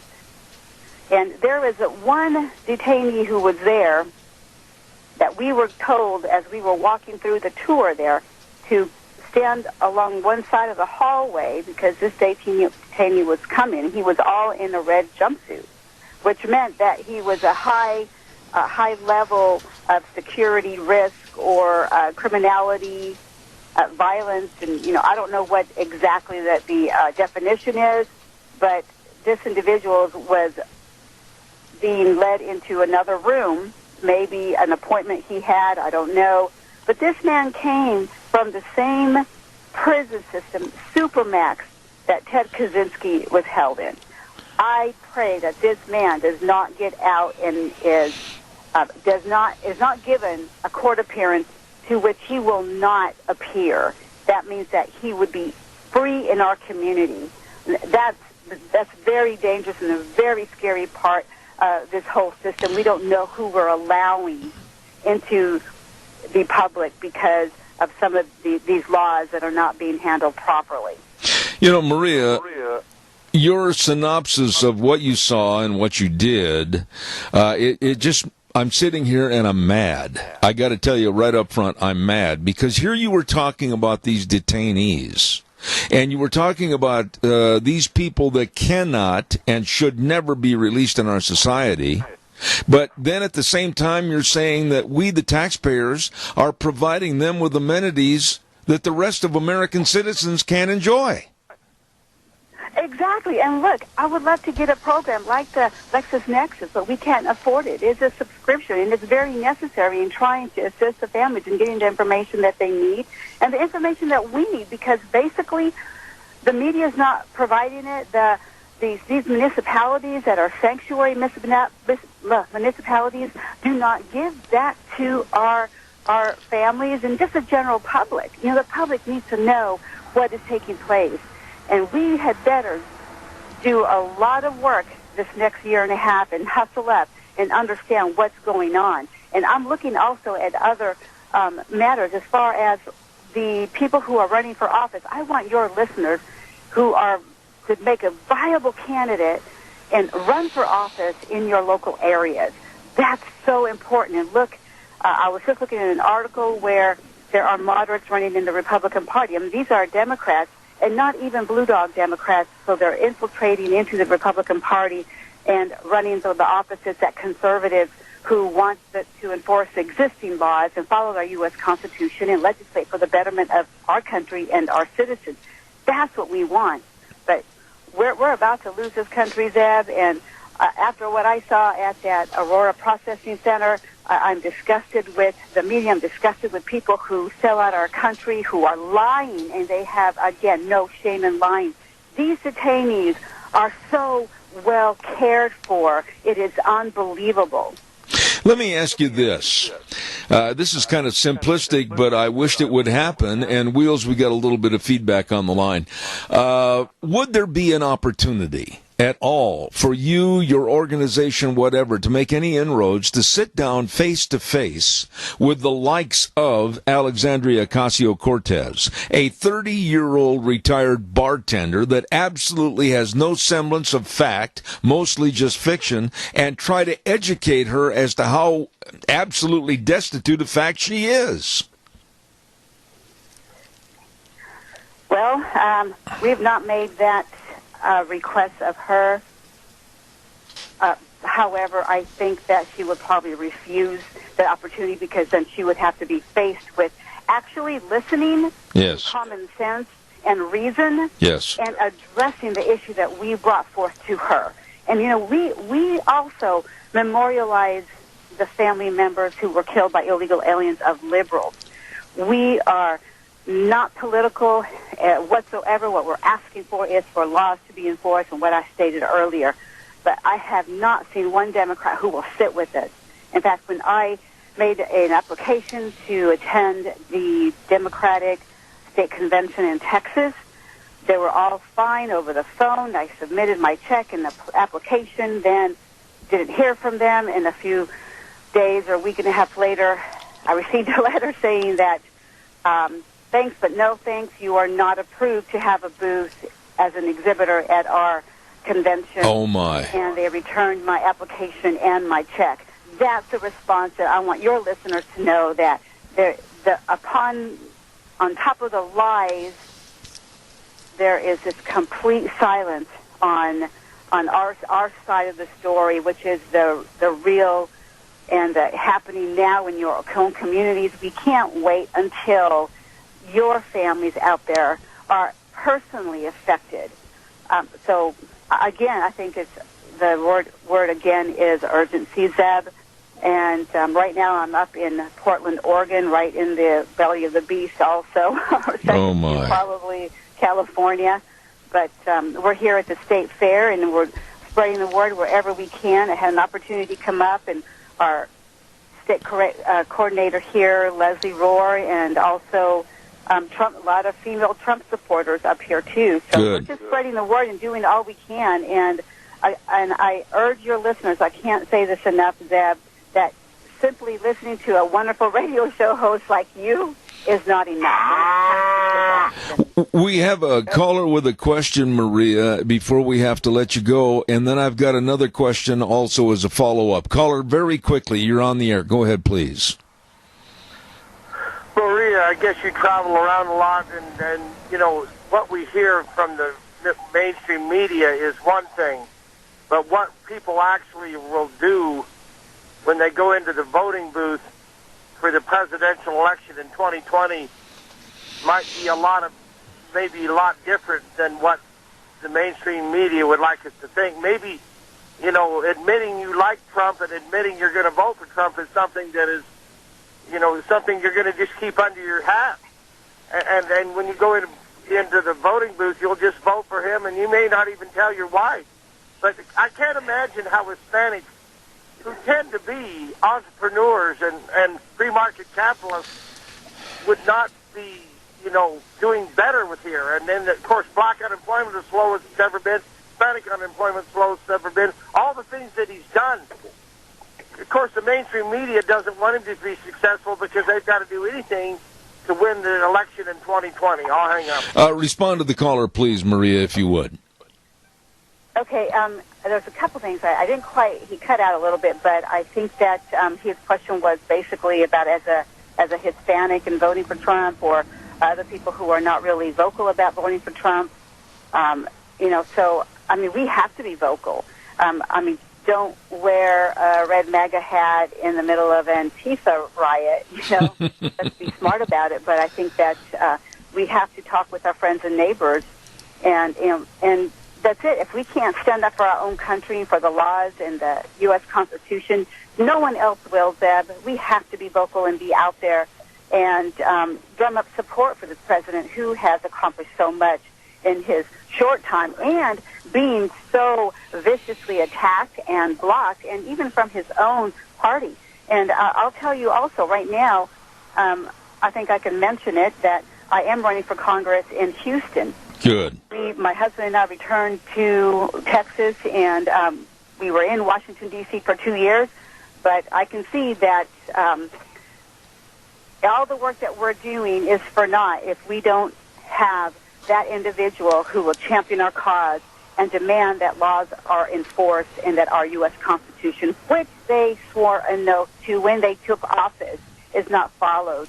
So we need a lot of good conservatives out there. And, conservatives, Zeb, it's normal. It's a normality of what we had even 10, 12, 15 years ago. But I think now that Donald Trump is in office, he's exposed the fake news, the deep state, that swamp is so deep, and they certainly don't want to release any of the power to the people, and that's what Donald Trump has brought to us as a president, and we have to get behind him and really push hard this next year and a half. Absolutely. Maria, final thought. What, if you can share any stories or comments with us, what did the ICE officers at the Aurora facility share with you about what's happening in the United States and their fears and their concerns? Well, that's a great question, because they felt very let down by Congress, and as they should be, because look at, under the leadership of Paul Ryan, we had the House, the Senate, and America First President, as I've often said on your show.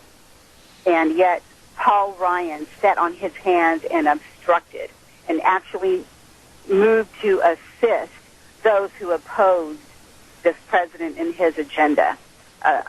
So he should be ashamed of himself and know that the ICE employees, I wish that we could get them on camera, because there was a young lady there, and she was very frustrated but passionate about her work and compassionate for the individuals with whom they took care of. So, and she was on a roll, and she said Congress has to do something. They're overloaded. They're doing all they can in that facility that I visited. They were just over 1,000 males and about 162 females. So it tells you, again, and this is just a facility, that the media is lying and pushing out there to the public that there are women and children. Yes, they probably find 3 women and with 6 kids or whatnot to post and take every photo and push that across the country. Most of these individuals, and we've known this for years, that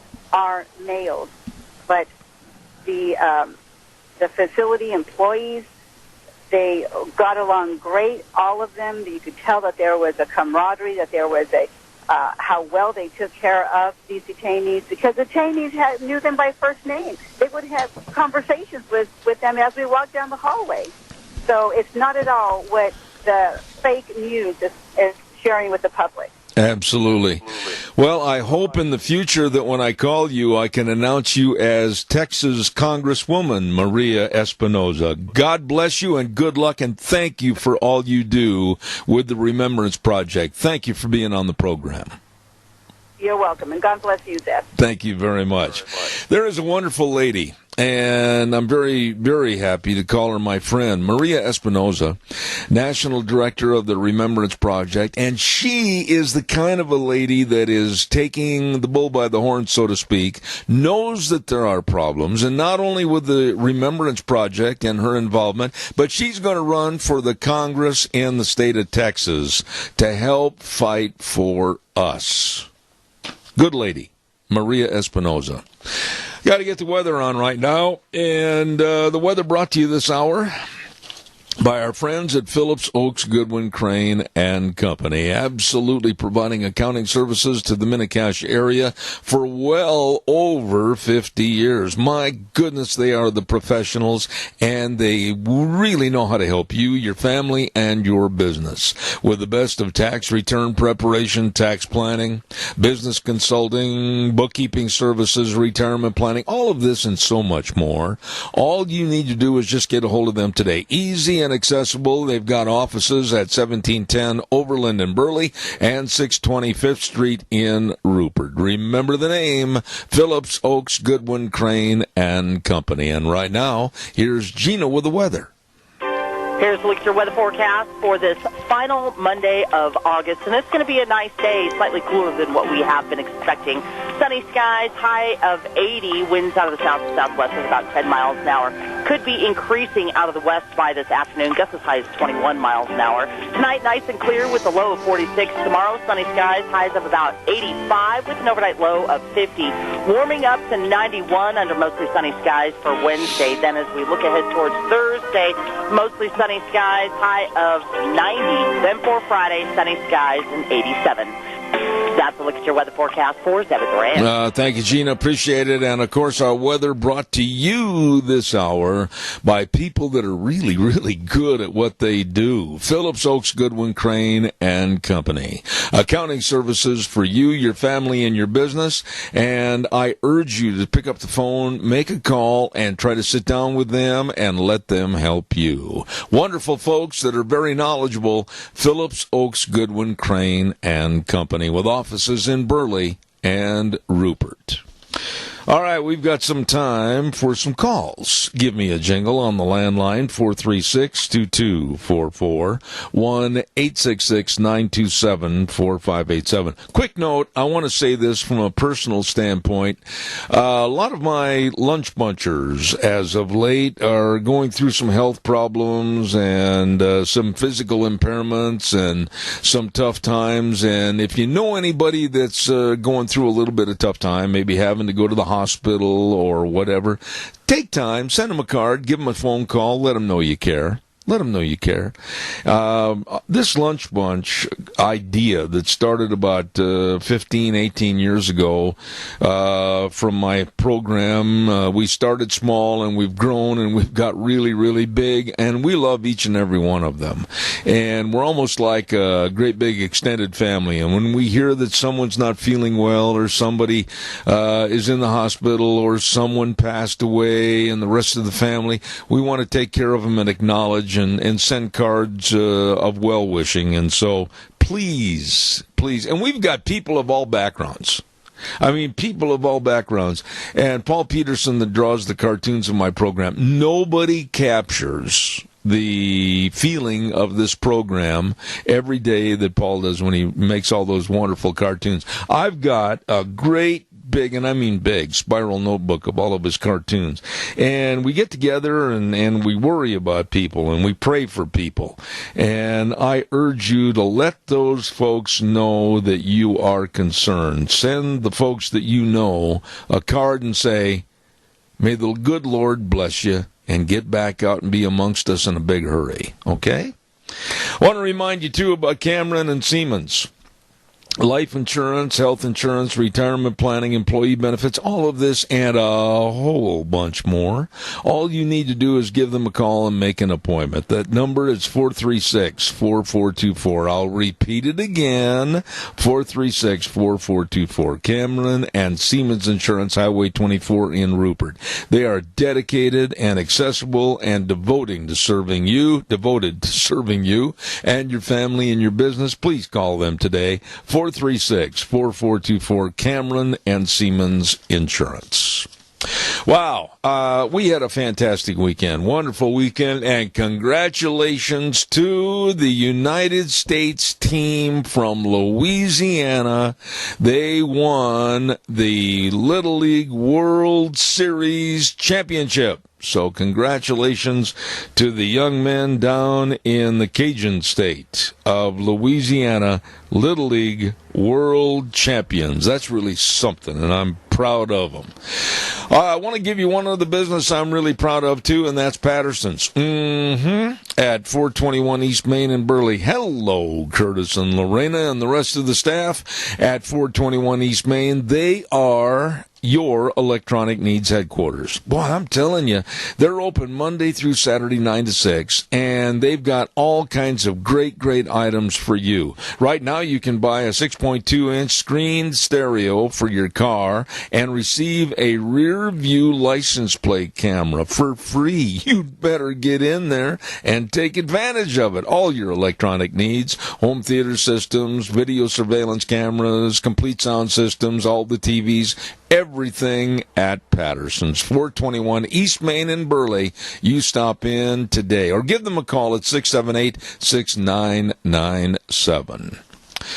Wow, what have we got coming up next hour? Well, we're going to be visiting with one of my absolute favorite and most informed guests about economy and taxes and world trade, Dr. Michael Bussler, back in New Jersey. And then we have a lady by the name of Mary Graber that's going to be on the program, and she's going to be talking about how absolutely heinous and evil the left is with what's going on in the California schools, with some of the absolute adoption of anti-American principles. So we're going to be talking about that with her at 10:32 this morning. A quick note, I've got to get on here real quick, that a couple of things. Minidoka County Senior Center is going to have a raffle. Tickets are 2 for 1 or $5 for 3, and they're going to be giving away a flat screen TV and a barbecue and all kinds of goodies. Don't forget to get your tickets on that. And then don't also forget the end of summer barbecue at the Rupert Senior Center, September 7th at 5 p.m. It's only $10 a ticket, and they're going to have raffle items and everything else. So a lot of things going on at the Rupert Senior Center. There. And my good buddy George Mass, don't forget, I haven't forgot about that, the 4th Annual Patriotic Show and Shine. It's going to be on September 13th with the Patriots Day car show on the 14th. We're going to be having him on the air to tell us a lot more about that. Right now, it's time for the news. I'll be right back.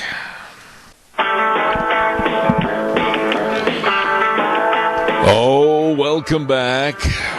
Zeb at the Ranch. I'm Zeb Bell, and my engineer Wheels over at the main studio, doing a great job. And, of course, we're brought to you by our major sponsor, your Magic Valley Les Schwab Tire Centers, all 7 locations, really serving you with the best of safe driving tires. And, of course, some of our great advertisers like Burley Physical Therapy and Rehabilitation at 1263 Bennett Avenue, Suite 2 in Burley, helping you get back to being you. And don't forget, too, Greystone Crossing Independent Senior Living. We were over there the other day. What a beautiful place they have built at 1221 21st Street in Hayburn. Seniors living the good life with friends. Right now, I want to remind you, this week's a big week at Twin Falls County Fair. They're going to be having the 2019 edition of the Magic Valley Stampede, one of the top 60 professional rodeos in the country, and now a part of the PRCA Pro Tour Series. This is really big news because they'll be bringing in the nation's best cowboys and cowgirls, and, of course, against the best buck in stock. Going to be a fantastic event, August 29, 30, and 31. Call for your tickets now or go online. Tickets available at www.twinfallscountyfair.com. Don't forget, one of the best rodeos in the country right now, the Magic Valley Stampede, part of the Pro Tour, August 29, 30, and 31 at the Twin Falls County Fair. We're going to go to the phone line right now and introduce a man that I have the utmost of respect for. He is a public policy analyst and economics expert and a professor of finance at Stockton University in New Jersey. And I say good morning to my dear friend, Dr. Michael Bussler. How are you, sir? I'm doing very well, Seb. How are you doing? It's always my pleasure to be here. You know, you and I have had many, many conversations, sir, and I'm going to make a statement like I did to my good friend Rick Manning earlier this morning and get your response on this. If it weren't for Donald Trump right now, being the tough guy, the Matt Dillon of Dodge City with the trade war with China, the rest of the world in its entirety would suffer. He's not fighting just for our better trade here in the United States. He's actually fighting for the world. Would you agree with that or not? Well, I would partially agree with it. He's primarily fighting for the U.S., and he's fighting for free trade and fair trade. And if the U.S. is successful, which they have been so far, in negotiating new trade deals, that typically will spill over to the rest of the world, and yes, it will have a benefit for the rest of the world as other countries will start to emulate what the U.S. has done, and they'll come up with their own free trade deals. President Trump is taking a very strong position, something typically politicians wouldn't do, but he's a business person, and he sees a business person sees a problem and confronts it immediately, which is what he's doing. And already he's had some very good results. Mexico and Canada have agreed to a new trade deal. South Korea has agreed to a new trade deal. He announced on Saturday, in principle, they have a trade deal now with Japan. India is negotiating with us, and China again announced just today that they're ready to start negotiating. So if U.S. can put together these good trade deals, it will spill over and have a benefit to the entire world. You know, Mike, what I said, and I'm going to stand behind this also, is that going back to Bush 1 and Clinton and Bush 2 and Obama, this is something that needed to be done with a tough guy stance with China for a long time. Had it been done earlier, the problem would not have exacerbated itself to what it is today. Would you agree with that or not? I would agree 100%. President Trump got into office, took a look at every one of our trade deals that both President Bush's, President Clinton, and President Obama had either put together or allowed to continue. Every single one of them, for whatever reason, was slanted in favor of the trading partner and to the detriment of the U.S. For instance, very quickly, the automobile industry. They make a car in Europe, sell it in the U.S., we charge a 2.5% tariff. We make a car in the U.S., sell it in Europe, they charge a 10% tariff. China, they make a car there, sell it in the U.S., charge a 2.5% tariff. American cars selling in China pay a 25% tariff. Corvettes, they charge a 50% tariff. Well, the result of that for decades has been foreign goods are cheap, so we're buying a lot of them. Money is flowing out of the country. Our goods are expensive to them because of the high tariffs they put on it.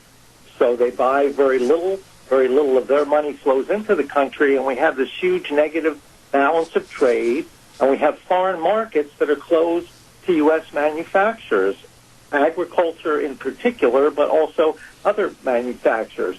President Trump stood up and he said, no more. We're stopping this right away. We're going to be fair. His goal would be to not have any tariffs on anything. I don't think he's quite going to get there, but that would be his goal.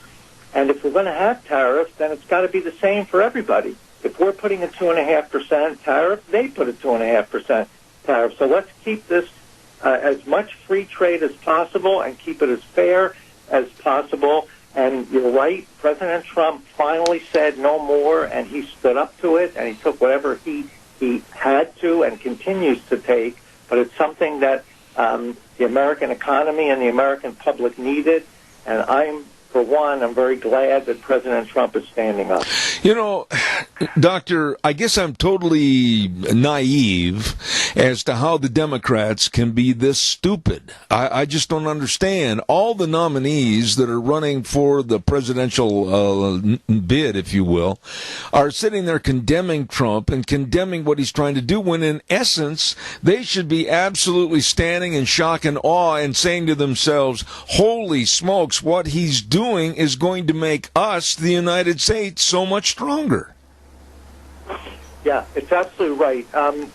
What their criticism is politically motivated. And look, they're trying to make President Trump look as bad as possible. They're not offering anything really positive that the majority of Americans would support. So instead of saying, well, vote for us, we're the better candidate, they take a negative approach. Don't vote for Trump, he's a terrible person. And they keep putting forth different ways showing he's a terrible person. So how are they doing it with trade? Well, President Trump got tough with everybody. Again, it's giving positive results, but it is causing some short-term pain because when we put tariffs on the Chinese goods, they retaliate and put tariffs on American goods. And, of course, that drives up the price, and it's going to hurt American manufacturers, particularly in the agricultural industry. So the Democratic candidates simply say, look, farmers, I just heard Kamala Harris the other day. She was in Iowa or North Carolina, I forget where, but she said farmers are being hurt by what President Trump is doing. It's a horrible thing he's doing. Look how much pain it's causing our farmers. You're going to put them all out of business. The farmers I've spoken with say to me that they generally support the president's action. They admit that they're being hurt by the short-term tariffs that China has placed. They also tell me that the president has minimized some of the pain by the aid packages. They tell me the aid packages are enough to keep them in business, not enough for them to be profitable, but enough to keep them in business, and they're willing to ride this out, hopefully not too much longer, with the president looking at the long-term effects of opening up foreign markets to U.S. manufacturers in the agricultural and other industries. So the original question, why do the Democrats keep doing this? They look for anything negative that comes out of Trump's policies, and they emphasize that negative as a way to say Trump is not fit to be president and he should elect somebody else. I look at this thing that, and again, I'm not nearly as well versed in this situation with economics as you are, by far. But I look at this thing that this might be the last opportunity America has. If Trump's not reelected, I think that China's going to take over as the dominant force of the world, and nothing will ever change that. Yeah, I would agree with that. Right now, the U.S. economy produces about $20 trillion worth of goods and services. The Chinese economy is second. They're about $12 trillion. They're growing at a faster rate than we are, although their growth rate has been slowed a little bit because of this trade war. But if the Democrats get in and they back off and they let China continue to have these lopsided trade agreements, and more importantly, they continue to allow China to steal all of our intellectual property and not honor any of our intellectual property rights, I think you're absolutely right that it'll be a relatively few number of years until the Chinese economy surpasses the U.S. economy as the largest. And once that happens, it will be very difficult for the U.S. to negotiate anything. So you're right. Now is the time to do it. President Trump is the person that is doing it. If the Democrats get into office in 2020, I, too, fear how these trade wars could end up. I hope an agreement is signed before 2020. Doctor, let me ask you this, and you again know so much more about this as an economics expert and a professor, but do you feel that right now there is an underlying current in this country by the Democrats and by the liberals to try to talk us into a recession? That's exactly what they're trying to do, Tab, and it's very perceptive on your part. The fundamentals of the economy are very strong. consumer spending accounts for about 70% of GDP. Consumer confidence is at record high levels. Wages are increasing faster than they have in decades. Inflation is under 2%. Total personal income has been going up. So consumers, last month's retail sales went up significantly. Consumers are continuing to spend.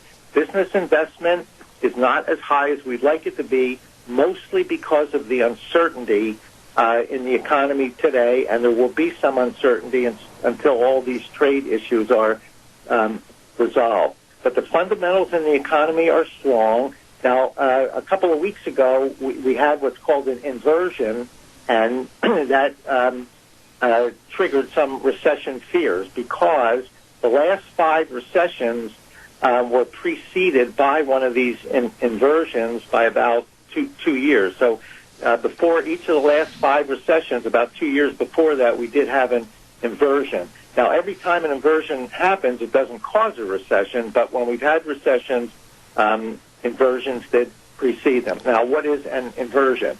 An inversion means that interest rates are not operating the way they should. So, in other words, because people take more risk when you buy longer-term debt than shorter-term debt, the yield and the interest rate you get on longer-term debt should be higher. 10-year rate, a bond rate should be higher than a 5-year rate. That should be higher than the 2-year rate. The 2-year rate higher than the 1-year rate, and that's the way it always is. For a brief time, one day, a few weeks ago, the 2-year rate was slightly up above the 10-year rate.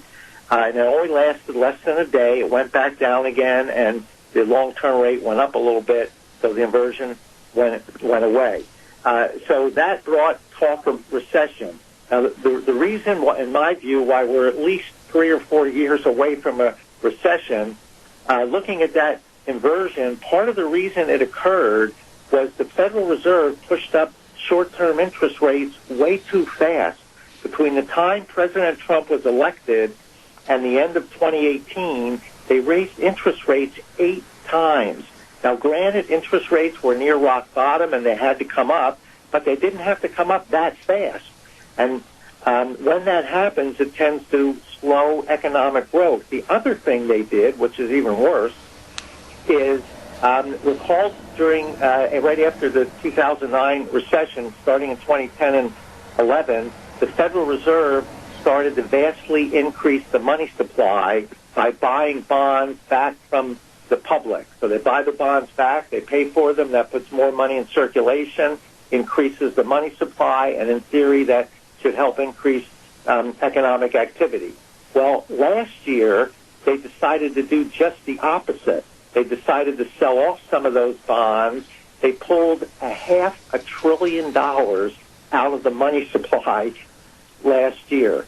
So the combination of raising interest rates too fast and pulling money out of the money supply caused what could have been rapid growth to settle in the 2.5%, 3% range. Could have been much higher. Now, the Federal Reserve realized that they made a mistake, so they dropped interest rates 1/4 point last month. Had they, in my view, was they should have dropped them 0.5 percentage point. Had they done that, this inversion that occurred briefly in one day would never have happened, and we wouldn't be talking recession. And they've also said they will stop their reversal of quantitative easing. They'll stop selling off the bonds until the economy picks up again. So let me ask you. Recession. The Federal Reserve now won't raise interest rates. Indeed, they'll probably lower them again in September. The fundamentals in the economy are still strong. We're very close to trade deals with a lot of countries. Japan, we just announced one in principle, should be signed next month. China said they want to come back and talk to us. So all of those things are positive. If we can get those trade deals under our belt, the economy and the Federal Reserve does what it's supposed to do, it says it will do, the economic growth will pick up, and again, we're probably 3-4 years away from a recession. Dr. Bussler, I wish, like I said on a previous program, I could have had you as my economics professor in college. I'm going to ask a rather naive question right now, so please bear with me. As an economist and as a professor of finance, when you look at the they factor with the Federal Reserve and what they do and how it affects us as taxpayers, I sometimes wonder if there wouldn't be a better situation without the Federal Reserve. How would you respond to that? Well, let me say, Zeb, you're not the only person that thinks like that. In theory, the Federal Reserve is supposed to operate autonomously and try to reach the economic goals. Whether we'd be better off without them is open for debate, and there's some very strong arguments that say they are doing more harm than good. What disturbs me most about the Federal Reserve, they're supposed to have three goals. They have said, Chairman Powell has said, there are two goals of the Federal Reserve: full employment and price stability, keeping prices stable. They're supposed to have a third goal that's more important. The first goal of monetary policy should be to stimulate economic growth, then price stability, and then full employment. So they exclude economic growth as one of their goals, and that's partially what's causing some of the problems that we're having. I was shocked when Chairperson Powell kept saying there's only two goals. There really is three goals for Federal Reserve policy, and growth is probably the most important. Whether we need the Federal Reserve to control the money supply and influence interest rates the way they do is open for debate. I still think we're better off with an autonomous Federal Reserve, but again, there are many people that disagree with that, and I understand their argument.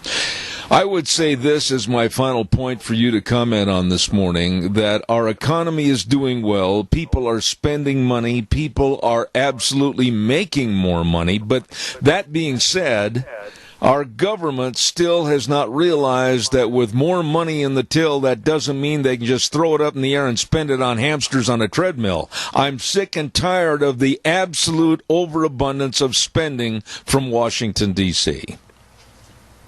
I'll tell you, Zeb, I couldn't agree with you more. The problem is, if you take a look at the government budget, $4.4 trillion they're going to spend this year. More than 60% of it, $2.7 trillion of it, is for entitlement programs, Social Security, Medicare, and Medicaid. About 10% of the budget goes to pay the interest on the public debt. So you now have, and trying to touch the entitlement programs in an election year will be suicide. So 72% of the budget is for entitlements and interest on the debt, and it's very difficult, it's not impossible, to try to bring those numbers down. So it only leaves 28% of the budget, roughly $1.5 trillion, to try to cut spending. Half of that, roughly, is for social programs, and half of it is for defense. Now, we need to build our defense up because the prior administration decimated the military. So reducing government spending is very difficult. I believe what Trump's plan is, he can't do anything about the entitlement programs now. You have a democratically controlled House of Representatives, and as long as that occurs, he's going to have a very difficult time. He's hoping he wins election in 2020, the Republicans regain control of the House, maintain or increase their majority in the Senate. Then you can start to talk about, and he'll have won a second term, he won't have to worry about re-election. So then you'll be able to look at these entitlement programs. The thing is, it's very difficult to be able to solve this problem. I think that there are no good solutions to try to reduce government spending on entitlement programs. There are no good solutions. When you have no good solutions, the next best thing you can do is come up with a solution that's the least bad. And I think the least bad solution, I know everybody's not going to like this, I think the least bad solution is the retirement age, and the age to collect Medicare and Social Security is going to have to go up significantly, probably up to 70 years old, and in the future maybe even up to 72 or 75. Now, as bad as that sounds, keep in mind, when they put in Social Security in the mid-1930s, you started collecting at 65. The life expectancy was only 67. So Social Security was only meant to cover you for a couple of years. Today, people are living into their 70s, their 80s, their 90s. People are living to be over 100 now. You can't start collecting at 65 or 66 or 67 and expect the system to have enough money to pay for you for the next 30, 35 years. So we're going to have to attack the entitlement issue, and I think the only way to do it, and I know it's not going to be popular at all, but I think the only way to do it is to raise the age that you can collect Medicare and Social Security at least up to 70 and possibly higher. You know, I look forward to every time you're on the program, and I feel bad when time runs out. And we are at that time right now where I've got to say thank you very much to economics expert and professor of finance at Stockton University, Dr. Michael Busler. You know you've got a welcome mat out for you anytime you want to come back on the program. Thank you so much. Well, thank you, Zeb. I appreciate that. It's always my pleasure to be here. Thank you, sir. A man that really knows what's going on and is able to explain it to all of us. And I really appreciate him taking the time to be on my show. Dr. Michael Busler, a public policy analyst and economics expert. Thank you very, very much.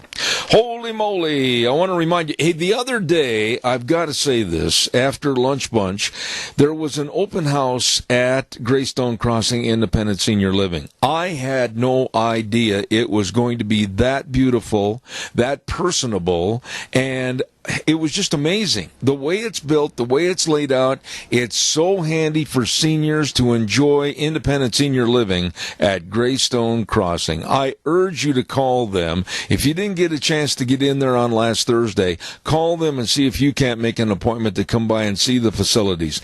Excellent rooms and the dining area. I mean, it's just beautiful. You've got to stop in and check it out. Call 650-4979. Kelly and Matt Wiggins. Now, they are also some very nice people, and they were at Lunch Bunch last week. Thank you for all they do at Greystone Crossing Independent Senior Living. 650-4979. Let me repeat it, 650-4979. You call them today. Greystone Crossing Independent Senior Living.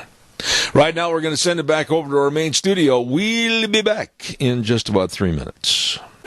And now, back to Zeb at the Ranch on AM 1230 KBAR. To reach Zeb, call 436-2244 or toll free 1-866-927-4587. And now, here is Zeb. Thank you very much, and welcome to our last half hour on Zeb at the Ranch for this last day of August. My goodness sakes already. The left is making a concentrated effort to try to take over everything in this country, our education, our morality, etc., if you want to call what they push morality. And we have a lady that's going to be coming on the program next. I'm very excited to have her be on this program. She is a resident fellow at the Alexander Hamilton Institute for Study of Western Civilization. We say good morning to Mary Graber. Good morning, Mary. How are you? Good morning. I'm fine. You know, Mary, I'm excited to have you on the program because I think your knowledge of what's going on with the left in our education especially, there's a lot of insidious evil out there. Would you agree? Yes, and having spent 20 years on college campuses teaching, I saw it firsthand. You know, as a professor, when you saw this firsthand, and I want you to elaborate on this, what was the turning point? What was the, all of a sudden, the go in the reverse order on the monopoly board, if you will, to turn most all the college professors and our colleges and universities into basically think tanks of leftism? Well, I think it can be traced back to the 1960s, this latest iteration of it. You certainly had the communists in the 1930s, but I don't think it's ever been as pervasive as it is now. So in the 1960s, all these people who were protesting the Vietnam War, a disproportionate number of them went into education and academia. The statistics show that. and they established themselves there. Most of them are now retiring, but they've trained the future generations who are taking their places and can't even remember what real traditional learning is like, real history, real literature, or any of the other subjects. Mary, this might sound like a naive question, but bear with me. But I got a college education. I've got a degree, and I'm just really upset as to who's promoting this and for what purpose. I mean, what good is it to have a bunch of zombies going to school that can't think for themselves, and they're being led around by the nose? I mean, what good is in this? Well, it's good if you're a Marxist, if you want a communist revolution in the United States. And that is exactly what the communist historian Howard Zinn, about whom I've written my book, wanted to do. So he is doing what a lot of them were doing at the time and before him in terms of writing a leftist propagandist book about American history. But he was much, much more successful than they were, and his book, 40 years later, is still in print and is more influential than ever. You know, your book, Debunking Howard Zinn, Exposing the Fake History That Turned a Generation Against America, wow, we're seeing that come to life almost every week with the tumbling and the taking down of various statues and the erasing of our history, or a complaint about a painting about George Washington. I mean, how far is this cover-up going to go before finally America wakes up and says enough is enough? Well, that's the purpose of my book. There have been a lot of complaints and articles about Howard Zinn. In 2010, his FBI file was made public and was put online. It's about 500-some pages long. And it was revealed that he was a communist on good authority, even though he denied it his whole life. And what I intend to do in debunking Howard Zinn is to go through his book methodically, and I have traced back his sources. I've pointed out where he has plagiarized, where he has left out critical passages, where he has misrepresented his sources to mean the opposite of what they said. He leaves out critical information. There are huge gaps. One of them is that, over 100 million people were killed by communists in the 20th century. And he presents communism and socialism as these viable, better alternatives to capitalism. And that's the reason why you have people, I think, like Ocasio-Cortez out there, in Congress, of all places, and Beto O'Rourke, running for president and claiming that this country was founded on racism and it's still racist. I mean, those are all ideas that are in Howard Zinn's book, almost, exactly word by word. These are the things that are being taught in our schools. We have a caller with a question, Mary, and then I've got a lot of questions for you. So stand by. Caller, please, you're on the air quickly.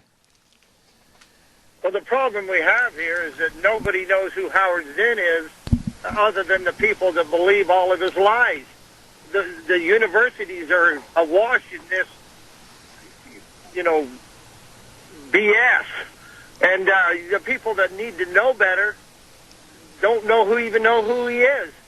And I've studied Howard Zinn, and yeah, it's an absolutely appalling lie what he has done. But it's propped up in our universities as truth. But you see, the people that need to fight back don't even care or know who he is. Oh, hang on.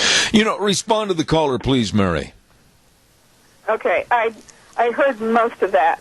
So what he's saying is that that the leftists, the people who like Howard Zinn, are in charge of the universities, and the people who should know better don't know any better, so it's an almost impossible situation. So we're in a quandary right now. Is that the gist of the question? Yes, and also, Mary, it was who was or is Howard Zinn that everybody on the left seems to put him on a pedestal? Okay. Well, Howard Zinn was born in 1922 of Jewish Russian immigrants and grew up in Brooklyn, New York, and was attracted to the communists in the 1930s. That was their heyday for recruitment, and Brooklyn was the epicenter.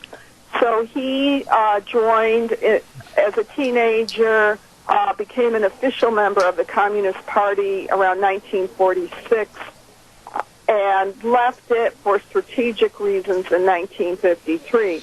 He earned his Ph.D. in history from Columbia University and went on to teach at Spelman College in Atlanta, which was a small, private Christian school for black women. Went there to radicalize it, was fired by the first black and the first male president of that college in 1963 for, quote, insubordination, and then went on to Boston University, where he taught until his retirement in 1988. In between this, because he did no teaching to speak of, he traveled around the globe, had these luxurious gigs, speaking gigs and teaching gigs.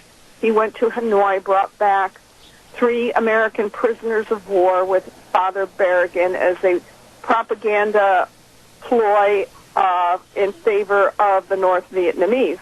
So that was his life. He died in 2010, and he was working right up until the end. As a matter of fact, he died while he was swimming in a pool at a motel in Santa Monica, where he was giving a workshop for using his materials to teach children. So that's who he was. So while he was out there protesting in the 60s and the 70s, he had gained notoriety. He was in the headlines. The media was following him.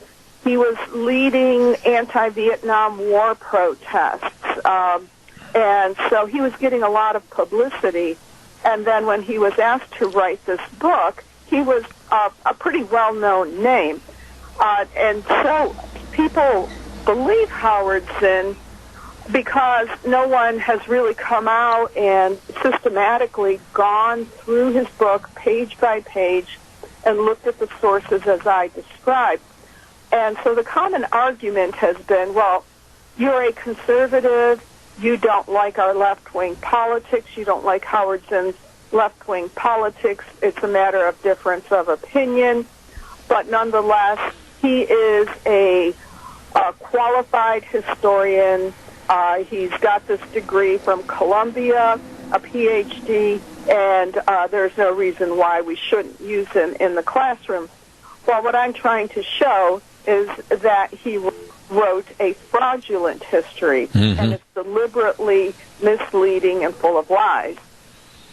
You know, Mary, I went through the charge of racist and racism back in 2007 before the election of Barack Obama.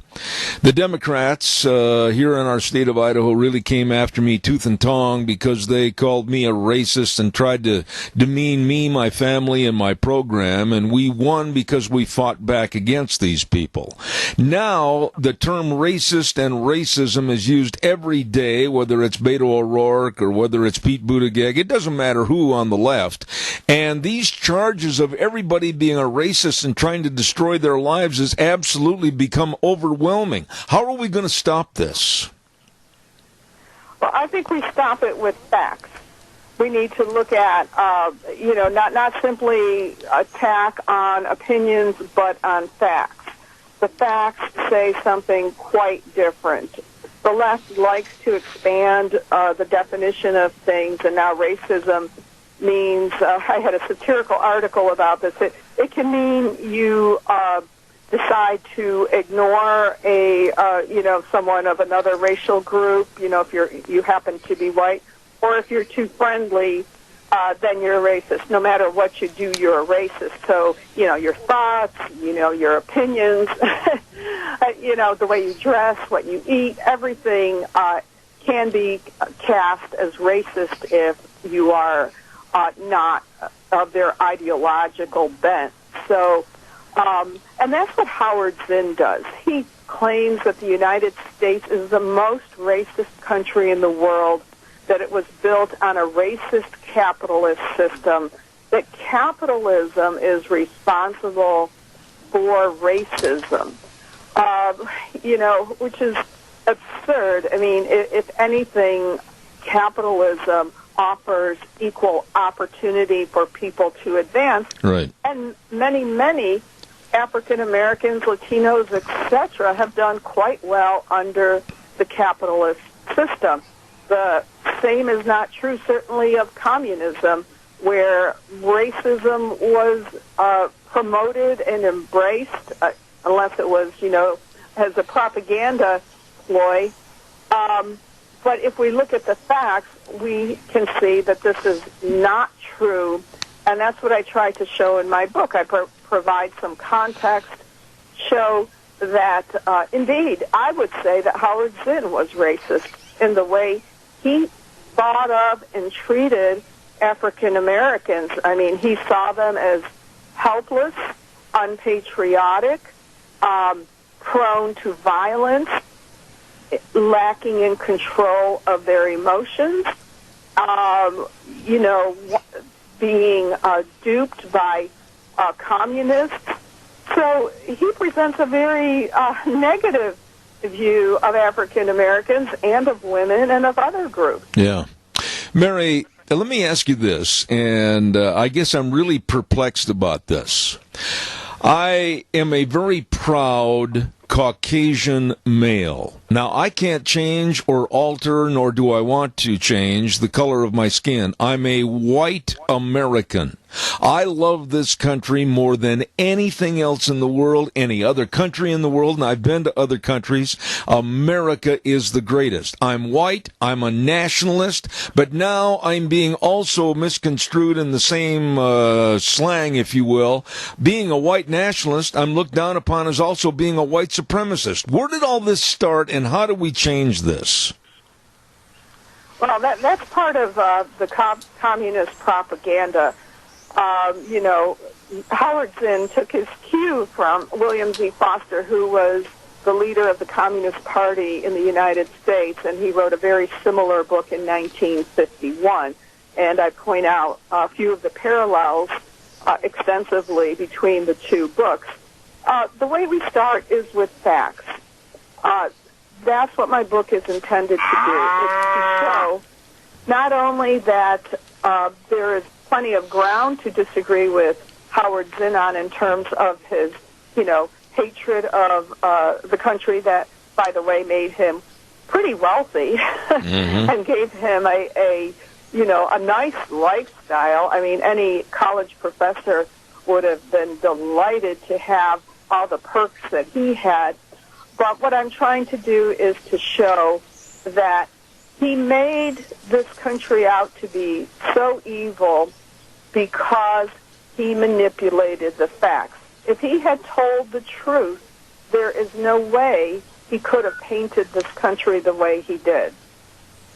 Mary, we have a question from a caller, and then I'm going to wrap things up. But caller, quickly, please, you're on the air. Well, Howard Zinn is just like Margaret Sanger, who started, Planned Parenthood. They had the same ideas. I didn't know if they were connected. Did they know each other? I'll hang up. Respond, please, Mary. Well, I don't know. I haven't come across whether or not he had ever met Margaret Sanger. I'm trying to remember. I think she was a little bit older than he was. He was born in 1922, I believe. Her movement started in the 1920s. She was a progressive. They were on the same side of the political spectrum, but I've never come across any biographical evidence that they had met or anything. Mary, one final thought. He believed, that women's rights, whatever they had, included the right to abortion. I mean, he was all in favor of that. One final thought, Mary. When you look at the entirety of the Democratic debates up on stage, originally with the 20 standing behind the podiums, and listening to the same almost in lockstep attitude of espousing the racism and the white supremacy and the white nationalism and everything, how afraid or worried are you about the 2020 election? Well, I mean, if any of those candidates were to be elected, I think it would be, I mean, they've said it. They want the end of our country. They don't want any borders, and that's exactly what Zinn was saying, that there should be no borders, that, that the United States has no reason to be. It is founded on illegitimate principles, on ill-gotten gains, and therefore it has no right to exist. And so when you're talking about eliminating borders, which, if I remember correctly, all 20 of them were saying should be done essentially, right? I mean, no one should be punished. Maybe there'd be a civil fine for crossing the border, which basically means you don't have a border, and that was Howard Zinn's goal. Now, if you don't have a border, then you don't have a country, and and I think what they're trying to do is to win election by starting a civil war, among Americans and smearing conservatives, black and white, and all shades in between, as racist. And that has been the agenda of the American communists since they came to this country in 1919. And I've studied this, and the strategy has not changed. This is the strategy they've used in other countries, including my own country, Slovenia, which, when it was part of Yugoslavia, which is to start a civil war. And to have one group, a political, ideological group, calling everyone else racist is just a great way to start that. And especially because the charge is so stinging, we know that we have done everything we can to eliminate racism in this country. Absolutely. I could go on, but my clock on the wall is dictating to me. This lady wrote the great book, Debunking Howard Zinn, Exposing the Fake History That Turned a Generation Against America. Where can people get the book, Mary, quickly? Amazon, my website, marygraybar.com, Books A Million, Barnes & Noble, Regnery, which is the publisher. Just about anywhere fine books are sold. Mary, you got to promise me you come back in the future. I still have more questions. I really appreciated our conversation. Thank you, Mary Graybar. We appreciate it. Thank you. Thank you. All right. Wonderful lady, and I've got to get a copy of that book. She is spot on with her thinking, and I'll get that copy, and we will have her back. Holy cow, Wheels is saying, Zeb, look at the clock. I know I'm running late, Wheels, sorry. Right now, let's go to the weather, brought to you by Scarrows Meats, 331 North Road, Jerome. The number to call, 324-7657, or you can go to their website, scarrowsmeats.com. Delicious meats, I mean delicious meats. Marinated pork ribs and tri-tips and all the different bacons and all the sausages and the bratwurst. Labor Day, you got to have bratwurst, for heaven's sakes. You better get a hold of them today. Scarrows Meats over in Jerome, 324-7657. Right now, here's Gina with the weather. Here's the your weather forecast for this final Monday of August, and it's going to be a nice day, slightly cooler than what we have been expecting. Sunny skies, high of 80, winds out of the south to southwest at about 10 miles an hour. Could be increasing out of the west by this afternoon, gusts as high as 21 miles an hour. Tonight, nice and clear with a low of 46. Tomorrow, sunny skies, highs of about 85 with an overnight low of 50. Warming up to 91 under mostly sunny skies for Wednesday. Then as we look ahead towards Thursday, mostly sunny skies, high of 90. Then for Friday, sunny skies and 87. That's a look at your weather forecast for 7 Grand. Gina, thank you very much. Don't forget, Don Scarrow and his crew, all the great meats for you, your family, your parties, your company, parties, businesses, everything they serve you. Scarrow's Meats, 331 North Road, Jerome. Don't forget the number to call, 324-7657. It's true. They are changing the way we eat, one delicious bite at a time at Scarrow's Meats. Holy cow, big day tomorrow on the program. We have Dan Kish, and we've got Senator Kelly Anthon. We've got Dr. History, and I believe we have Raynard Jackson from back in Washington, D.C. Excellent program lineup for tomorrow. Don't you miss it. Also want to give a great big shout-out and thank you to our major sponsor, and that's, of course, your Magic Valley Les Schwab Tire Centers. Oh my.